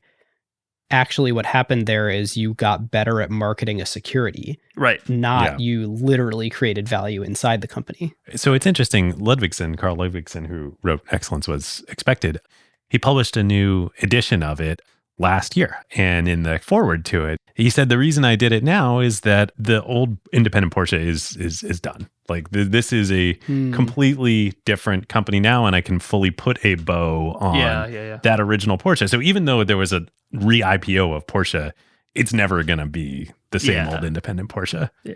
And by the way, you can choose to buy Porsche AG, the independent spin-out of VW, or you can also, on the stock market, go and buy Porsche SE, the family holding company. I didn't realize that it's still on the market. So some other interesting things about Porsche today. The family, as we mentioned, has complete control both of VW and Porsche. So in some ways, it's still the same old Porsche, even though it's all commingled. Here's the sort of nail in the coffin, in my opinion, argument on is it a separate company or not. Oliver Bloom is both the current CEO of VW Group and Porsche. Yeah. When There you you go. share production facilities and you share distribution and you share a CEO and you share components and you like, at what point, in what way are these separate companies? Right. I guess Wiedeking was right. He was right in everything that he was doing. He just he didn't win the Game of Thrones. Right. Fascinating. So digging into the business a little bit, they do over $40 billion a year in revenue right now. When you look at the breakdown of that, interestingly enough, 2/3 of it has come from SUVs, and there's a good amount of it that comes from the Taycan too. So the 911 has sort of grown slowly over time. The 718, that's the Boxster Cayenne. Not a lot of revenue coming from that. Yeah, sports car sales just slow. It's Yeah. just not the same, but it helps give them more legitimacy. Yes. And the Panamera does have pretty decent sales, but still nothing compared to the monster that is the SUVs. Yeah. When you look at where they're sold, this is quite interesting. China is, as Porsche would account for it, their largest market. But the reason that I put that caveat in there, because it's at 26% is China, they split out Germany from Europe and call them two different regions. So they have Germany. True Germans, like a true German would. Like Germany is 10% and rest of Europe, excluding Germany, is 23%. So, it's all of Europe together would be bigger than China, but Germans. One of the interesting things is, the Chinese only buy 4-doors. They only want 4-door cars. There's almost because there's no heritage Porsche in China. It's a luxury good. It's a cool brand that sells SUVs, and there's a lot of chauffeur-driven vehicles there. And so, it's almost none as sports car sales in China. Wow. Hard to believe, but we think of Porsche as such a sports car brand. That's like part of the ethos of it. They're just like a Cayenne. Right. Wow. Yeah. I mean, we're used to it now, but I remember the first time I was seeing Porsche SUVs, it's like, well, that's a sports car brand. This is weird. Right. But for them, they never had the sports car brand, so it's just like normal. It's crazy. North America is very close to China. It's 24% in terms of sales, and then the rest of the world is about 16%. So interesting thing when you start to look at both the amount of cars that they make now, because it's huge, and the margin structure associated with that. So last quarter, they delivered 80,000 cars, and that's growing about 20% year over year. So that's quarter they delivered 80,000 cars. Yes. Wow. So last year, they delivered about 350,000 cars. Man. So this really is Crazy. a scale organization at this point. This is not Ferrari. This is not Lamborghini. These are mass manufactured vehicles. And I know they would say, oh, we're not a mass market thing, which is true in some ways when your average selling price is $110,000. But like, if you're making 350,000 of something, that's a mass market brand. Yeah, it's interesting. I compared the brand to Rolex earlier. I think from a brand perception, that's true. But from the operations of the company, it really is, it's Louis Vuitton. Like, Louis makes a lot of stuff. This is the correct analog. So I had this in my notes much later, but I want to bring it forward right now. Porsche is Louis Vuitton. Ferrari is Hermes. Yeah. And I think that this whole time, while researching, I just had this like broken thing in my brain where I was like, how do they make so much stuff when they're Hermes and they're not Hermes? Yeah. They were once Hermes, but as soon as they started making the SUVs, that's not who they are. They have tiered access to luxury, like different luxury products with a shared brand that unifies them. Which is funny because people see it as such a high-end brand. It's almost like the SUVs have managed to like get under the radar of the people who buy the sports cars. And the sports cars still have this elevated viewpoint, even though you can actually go to a Porsche dealer and lease a Macan for, I don't know, $750 a month, whatever it is, Right. Right. On the scale thing, though, there is another order of magnitude up, and these other brands do feel much cheaper. So at around $2.5 million a year is BMW and Mercedes-Benz. And it does feel like Porsche is in a much different class than BMW or Mercedes-Benz in terms of the sort of hoity-toityness associated with it when you get to drive it and you get to own one. And I think that clearly shows. And the question is, if they made 10 times as many Porsches, would we all feel the same way that, oh, it's just a BMW? Probably. Like there should be an inverse relationship between scale and Right. brand perception, but they have managed to find this like mismatch, or like, to your point, it's like skating under the radar, where they are able to make a lot of SUVs and still maintain Right. what they have. And the question is, for how long? Right. Or at what scale? At what like scale? at what Yes. if it doubled again? Like it's interesting about BMW, because if you think about it, if you saw Porsches as often as you saw BMWs, would it be special? Of course, the answer is no. No. So What do you think the average selling price of a Ferrari is across all their 250. 330? Oh, that's insane. That is insane. 3X Porsches, ASP. 3X Porsche. And how many Ferraris are made every year? Or sold? 13,000. 13,000 versus 350,000. Yes. It's so funny because the enthusiast world, there's often are you a Porsche person or a Ferrari person? Like they're not really. Right. These are two very different beasts. Yeah. And it's fair to be like, are you a 911 plus supercar person or a Ferrari person? But the rest Yeah. of Porsche shares the name Porsche, but is a completely different thing. Right. Yeah. They're nowhere near each other. It's almost like Porsche should go get even more aggregate market cap by like spinning out just their like hypercar Just or the- their The 911s. yeah, like just the The real stock sports ticker car. is P911. Is it really? Yeah, in Germany. Man, that's crazy. Ferrari's 330, you said? Ferrari's average selling price is 330,000. 330. It's interesting, right? Like, I mean, you're Doug DeMuro. You own a Carrera GT. You don't own a Macan. Yeah. Well, yeah. I mean, but they're cool. I mean, I would get one. I'd recommend them to a lot of people. But that's a good point. Like, I haven't went and got a Porsche SUV. Truthfully, the reason is ridiculous. I don't want to drive like things of that name brand like on a daily. Like my wife would never be seen in a Porsche. Nor, do you know what I mean? It's the funniest thing because one of David, my closest friends, drives a Porsche Macan, and his wife drives an Audi. Oh, this is a totally different thing. This says something very different about who I am. She was driving his car the other day, and she was saying, "Ugh, I hate being seen in this Porsche." Or that you don't want to be driving around a $75,000 Porsche, and yet this thing that you have, It's ridiculous. I know it's an interesting point. I never really considered that. I like to be casual for my normal cars. Also, I think that like having the Porsche SUV is kind of like it's almost more in your face than this. Like if you bought you're a connoisseur. If you have a sports car, yeah. if you buy Yeah. the SUV, it's like that could be. I love them, by the way. They're awesome cars. I just did not for me. right? It's like getting like the Masters logo embroidered on your golf clubs. You know, it's like, okay, like I know you didn't play in the Masters, but like, Well, okay, that's cool. Right. That's exactly how I look at it. Like, okay, that's fine, but it's not. I'm gonna stay kind of low key in my normal life. what do you think I drive? It's got a Model 3. That's a good guess. That's what David drives, and that's Yeah. probably what I would. Right. Mazda CX-5. Oh yeah, okay. Yeah, those are good cars. The Porsche Macan of the Exactly. mainstream The Porsche context. Macan. It's the of Japanese Mazdas. Porsche Macan. If you ask my colleagues, they would say that, but I think it just is a normal. But I like them; they're good. I recommend those to people too. Okay, some more back to Porsche.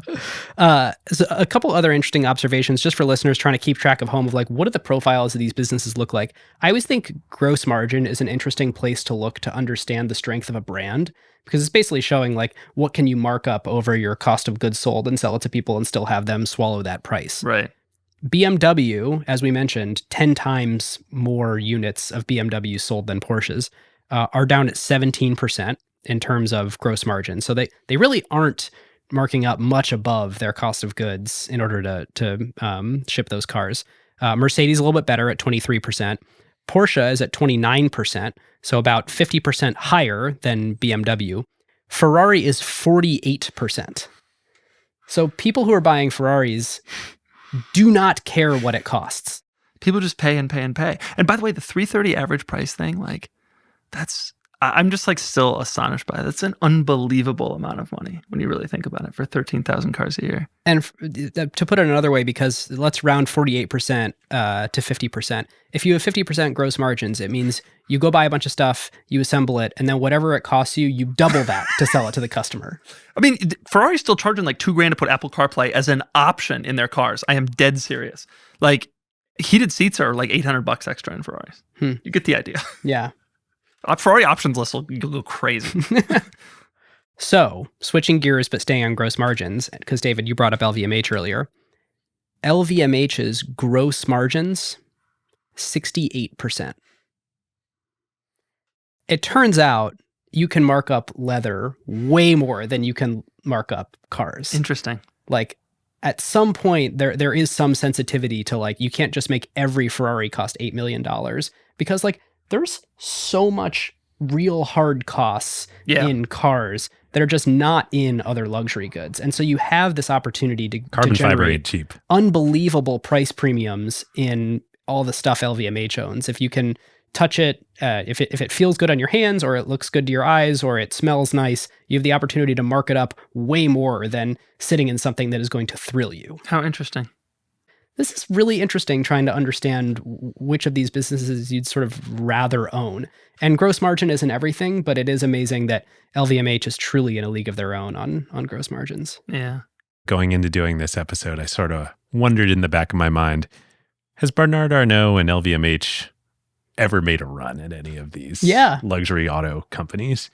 And if they have not, maybe this is the reason why. Like, they're just in a better business. Yeah. Car businesses, it's a lot of stuff. It's a like lot you're of saying, stuff. It's a different business, and it's a lot. And distribution's harder. Yes, and it takes a really special type of person and team to run it. I mean, it's engineering and art, whereas there's not engineering in anything that LVMH owns. I mean, I'm sure there's people who work there whose title are engineer, but it's it's crafts. Yeah, it's craftsmen. Man, 68%. That's yeah. So if I were to guess, I would say maybe Bernard Arnault has kicked the tires on like Ferrari, Lamborghini, but more on like licensing agreements than trying to own those businesses. Because I just don't think it actually works into the rest of the flywheel in the same way. Like you gotta own a factory that makes these cars. You gotta do all the R&D. Plus scalability is harder, and you alluded to the dealerships and the distribution. Distribution's hard. You're shipping stuff on giant boats all the way across the world and all that. Should we talk power? Move into analysis here. Let's talk power. Yeah. So for any listeners who are new, and based on the Lockheed episode, a lot of listeners are new, there is a section we do called Power, which is a way that we try to figure out what enables a business to achieve persistent differential returns above their nearest competitor. So why are they more profitable on a durable basis than other people who compete against them? And this is always a fun thing to try to analyze, because you're like, what actually is it for a business that has pricing power that they get to mark up their goods? And so we just talked about Porsche having better gross margins than BMW or Mercedes, but not as good as Ferrari. Ferrari couldn't make the number of cars that Porsche does and maintain those margins. So that's not really a fair, like, direct comparison in terms of who their competitor is. But BMW also makes 10 times more cars, so that may not also be the right comparison. And this, I think, is an interesting point, which is Porsche's kind of in a league of their own in making the number of cars that they do. It's like this magical sweet spot where they get to be a luxury brand without making so few things that you can barely, even work with the company. Yeah, they definitely, especially relative to Ferrari, have scale economies being part of the VW group. Right. That they can be in SUVs in a way that Ferrari can't. I think you're right that scale economies enable them to be in the SUV business, which has great margins. Yep. And that's a thing that you would need to have all these deep partnerships with other car brands in order to do that, or be owned by one. Yeah, I think that is a differentiating factor against Ferrari. But obviously, lots of other car brands are in the SUV business. The heritage is obviously an enormous factor. The brand is the obvious big one. The big one. I suspect that the German engineering thing also plays a role. Like, I think now, not against BMW and Mercedes-Benz, but certainly against like the Japanese. I'm sure their margins are much, much higher than the Acuras and the Lexuses of the world. And they, even though like when you really look at it on paper, it doesn't make sense. There is some level of like, the German engineering thing, like you alluded to earlier, has this incredible reputation that helps them. Okay, this car's just simply built better. It's European, it's German, And does that, I think for a long time that expressed itself in reliability of Porsches relative to other luxury car manufacturers. today, is reliability as much an advantage for Porsche as it was in the past relative to Supposedly, other brands? reliability is still excellent. Supposedly, based on the JD Power studies and all that. Now, the question of whether it's actually important for people making the decisions to buy the cars, I'm not so sure. How many of those SUV customers are leasing and don't really care if the thing stays reliable? I don't know. But there is some component of just like quality that you just feel. I mean, it's certainly true. So you get a BMW or Mercedes-Benz and it's just not as nice. It's not the same. Like you have this feel. It's certainly more special. There's a specialness to it. Okay, so moving through them, branding, yes, obviously. Like especially if you're trying to enter any space and compete with a luxury brand, you don't have the heritage. There's just no way that you have the 75 years of people believing in your brand and thus willing to pay extra margin dollars for it. So that's the obvious one. And you can't manufacture it either. No. Like they're like not literally a fine making wine. any more heritage automotive brands. Right. They are. They're just going to take 75 years. Right. Maybe. I mean, like there is never going to be another situation where the link between racing and production cars is like it was when Porsche was getting started. Yeah, but there'll be another racing. Like there's another thing. I think that's myopic to think that like 75 years from now, people won't obsessively care that some new brand was forged in the 2020s that had some other je ne sais quoi about it that's like the equivalent of racing versus production cars. You could imagine at some point Tesla's a heritage brand. People are going to be like, there was this crazy eccentric founder. Yeah, no, I agree with that. But it will take as many decades as you think. And it'll have to be for something else, though. It can't be for racing. Like it's something else related to the cars. Like, right. It would have to be for something else. And to your point, like Doug, you said, performance is a commodity now. the Koreans have been around for 25 years and there's no like emotional attachment to any of those cars, even the older ones. I don't know. Brand is it. Brand, scale economies enabling the SUV line. I think that was a good one. There's not really counter positioning. I don't think. There was in the younger days, especially the racing younger days, especially with the aggression of Porsche's advertising. Porsche ads have been some of the most iconic just brand advertising of all time. And they were brash. The reason it's counter positioning is because a lot of very high-end cars would never dream of showing their brand in such a gritty way and giving their brand voice such a risky proposition. Yeah. I'm thinking of two in particular. Do you have any the particular most famous favorites? one, of course, is the 993 Turbo, the Arena Red 993 Turbo. And Porsche, they would put up one picture of the car, and then there was always a tagline. That was like the thing for decades. The famous one was "Kills bugs fast." Yeah. That's what everybody remembers. So good, so good. The other one that I'm thinking of is "Nobody's Perfect." My favorite. That ad was great. I had one for my 996 Turbo that I owned a 911 years ago, and I had it framed, and it said, "Calling it transportation is like calling sex reproduction." Yes. Which is a great example of no other luxury brand would touch that. Yeah. But I loved, David, I had the same favorite one of Nobody's Perfect, because what they did is the bulk of the ad, when you look vertically down, is the top 10 winners at Le Mans, and Porsche has 9 of the 10. And it's just Porsche, Porsche, Porsche, Porsche, Porsche. Like number BMW 8. is like 8. Yeah. And then it's Porsche, Porsche. Yeah. Nobody's Perfect. Nobody's perfect. Yeah. So good. Yeah. All right. So that's modest counter positioning, but not really anymore. Switching costs. I actually don't think there are switching costs in the car industry. I think this is really interesting thing where like, Doug, you're going to laugh. My car before the Mazda CX-5 was a Honda CR-V. And like, I completely reevaluated with fresh eyes. There was nothing about being a part of that old ecosystem that carried forward to the new ecosystem. Unlike Apple, where you're dialed into everything. Yeah. That's gonna become less true, I suspect, with all the tech that's in cars. But I agree. Up until this point, it certainly hasn't been a thing. Yep. There's no network economies. There's like really no benefit to you own a Porsche, therefore I own a Porsche and I get value out of you owning a Porsche. It's not particularly a thing, other than we can like go to Cars and Coffee together. Right. Process power. This is probably where I would slot German engineering of all the things that we've talked about. And then the last one, cornered resource. I don't think there's a particularly cornered resource here. It's not like the square footage in Stuttgart that they own is like some magical thing. Yeah. So, all right, that does it for power. Playbook. We've talked a lot of Playbook along the way, but I'm curious for ones that jumped out at you that we haven't hit yet. Yeah, I know we just talked about it a bit, but for me, the racing thing is interesting. Even though we didn't spend that much time on the details of it throughout the history, I don't know that we've covered any other companies where there is this kind of like adjacent activity to the core business of the company that adds so much to the brand value and is worth investing in.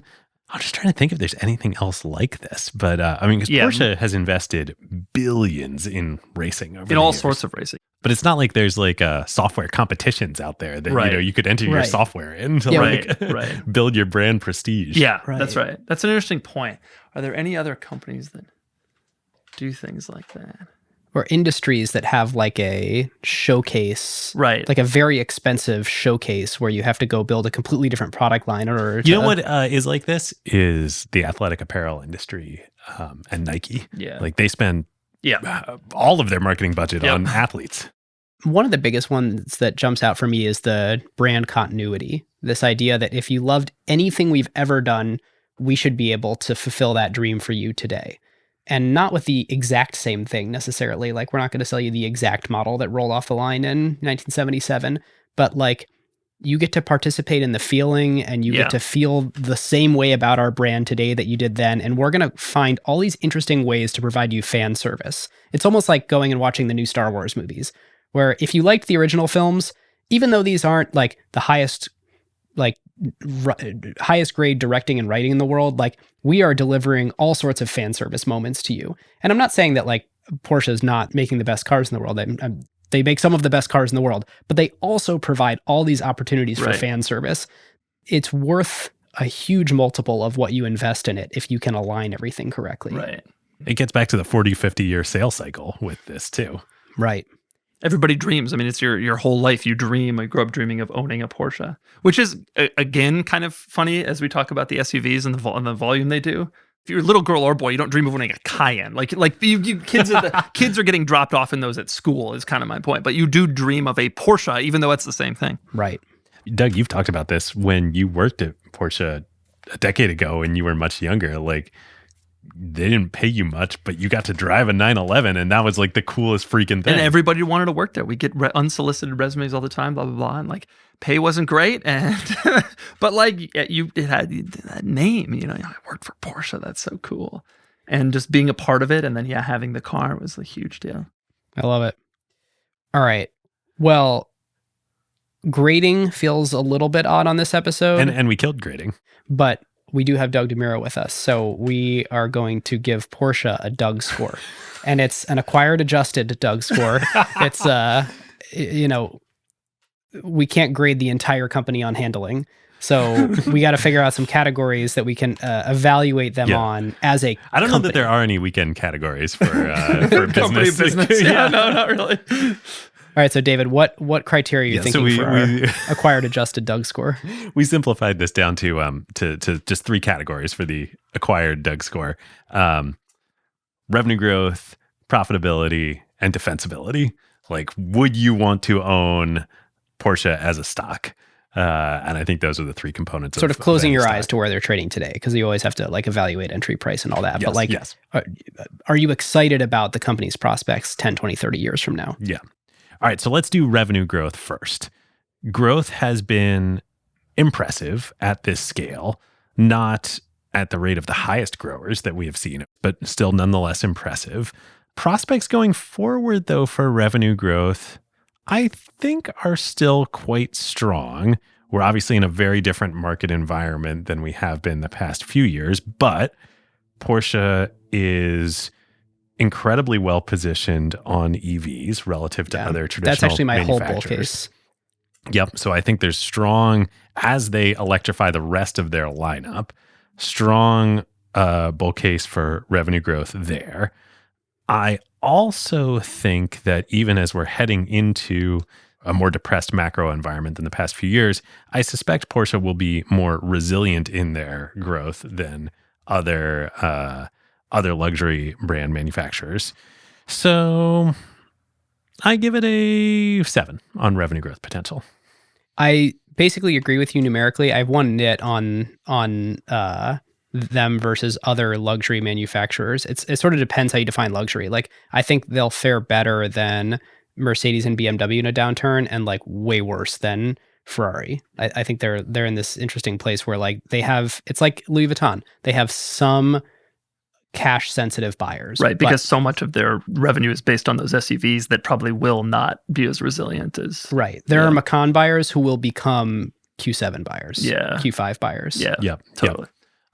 Ferrari really isn't a league of its own, though. The broader universe of BMW, Mercedes, all the Japanese brands, Tesla, etc. In America, Ford, all the Ford brands, the Chevy brands. Oh yeah, I think I'd rather Porsche is own very well positioned. Porsche in a recession than like almost any other car company in the world. Yeah. There's also this other thing of like, you alluded to the colors, the money they're charging for colors. Like they've done this, they've perfected this with so many options, and people are just paying it and paying it and paying it. And it seems like there's no end to like what Porsche can kind of fleece their customers for. And it just seems like that's only going to continue to be more and more of a thing going forward. There's become this entire subculture around like speccing your Porsche in this like perfect way. And that is obviously big margin stuff for them. Yeah. Right, so I'm 7. So you're 7. I think we're a pretty unified Yeah, What are 7. you? 7? Yeah. Okay, 7 out of 10. Yep. Next is profitability. Quite strong for the automotive industry. Yeah. Very strong. Not strong relative to the technology industry and software or Apple. That's right. We didn't say that earlier, but Porsche is a 29% gross margin. Apple's a 43% gross margin. Right. And I believe Porsche's operating margins are in the high teens, low 20s.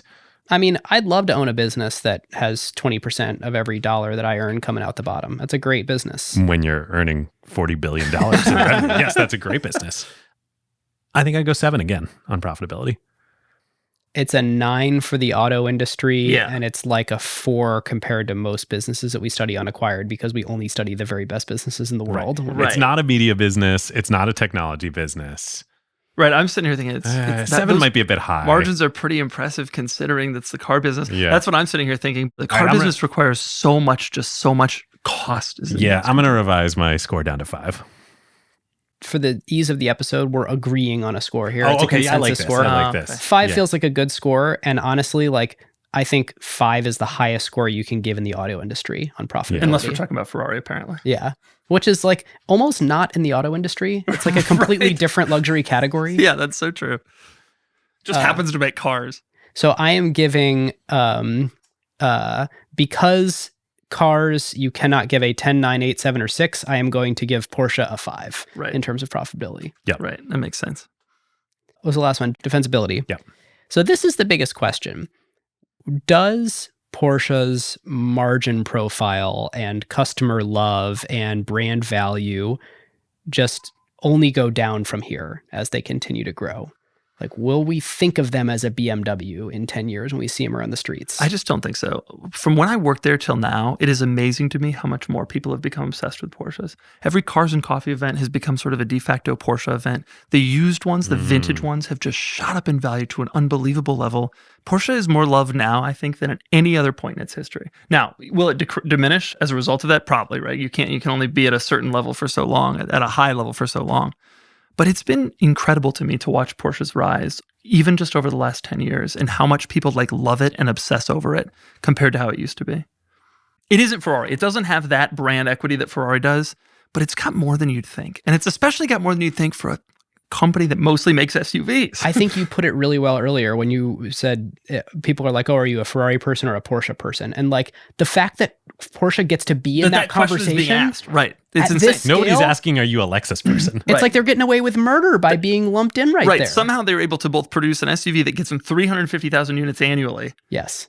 but also mention the same breath as Ferrari in terms of like enthusiasts. I'm like literally a 10 out of 10 on this because I think this is a thing that I still don't really understand how they executed this so well, and they've done it better than any other company in the world. Right. It's- It's probably true. They went from making the 911 the everyday supercar to now they're like an everyday supercar company where Right. they have a whole gradient of everyday supercars that you can buy, but they're all everyday supercars. And yet people still dream. It's crazy. I agree. I completely agree. And again, the love only seems to be growing even as their model line expands to what we would consider to be less desirable cars. It's amazing. Like you said, it's amazing they pulled it off. I think that's right. So my barometer for this is something I took from the LVMH episode of evaluating brand power. Can you kill it? Is there anything that could happen that would completely kill Porsche? I don't think so. Nothing that they would realistically do. I mean, but even, okay, let's say they did, because this is what we learned from the LVMH episode. Gucci, everything you could think of to kill a brand, they did that. But the heritage there, it can always be resurrected. Right, like Gucci is always going to be valuable. The regular individual still has this thought of Gucci as like, holy crap, this is... You can never completely eradicate it. And I think Porsche question. is the same thing. Once a brand gets to a certain level, is it even possible to kill? I don't think so. And once you reach that level, that's when you have real brand power. Yeah. And I think Porsche's at that level. Because let's say they make a bunch of decisions and they kill the company. It goes bankrupt. Somebody will buy it out of bankruptcy. Huge value still in the brand name. Huge value is still there. Yeah. All right, 10 out of 10. So that gives the acquired Doug score for Porsche a 22 out of 30? Out of 30. Which by Doug grading Doug standards is pretty good. That's pretty good. Right. Your highest Doug score ever like is 72 or 74, something like that. Somewhere in that range. Yeah, out of 100. You can't get any better than that. Yeah. So Porsche's at the top. Yeah. Quick carve-outs. I'll start. Because I've had no opportunity to consume any media in the last 3 months that is not specifically for acquired research, I have a random website that I haven't used in 6 months, but I used 6 months ago and it was awesome to recommend. And that is resortpass.com. Have either of you ever been to resortpass.com? No. It's like Airbnb for amenities at resorts. Oh, this is awesome. So how did I not know about this? When I go on vacation, I typically won't stay in the really fancy hotel. My wife and I will just like book a condo or an Airbnb or something.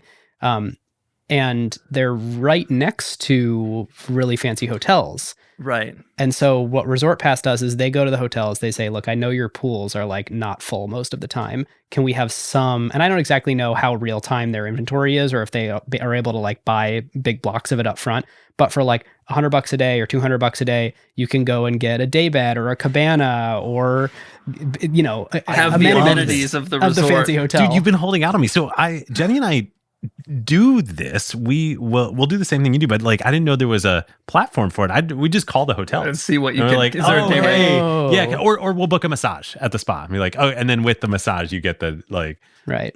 But now I'm just it's analog Resort Pass over there. You're like the Carrera GT of Resort Pass. Great. My carve out is I go down these YouTube rabbit holes, which is probably how originally I got to you.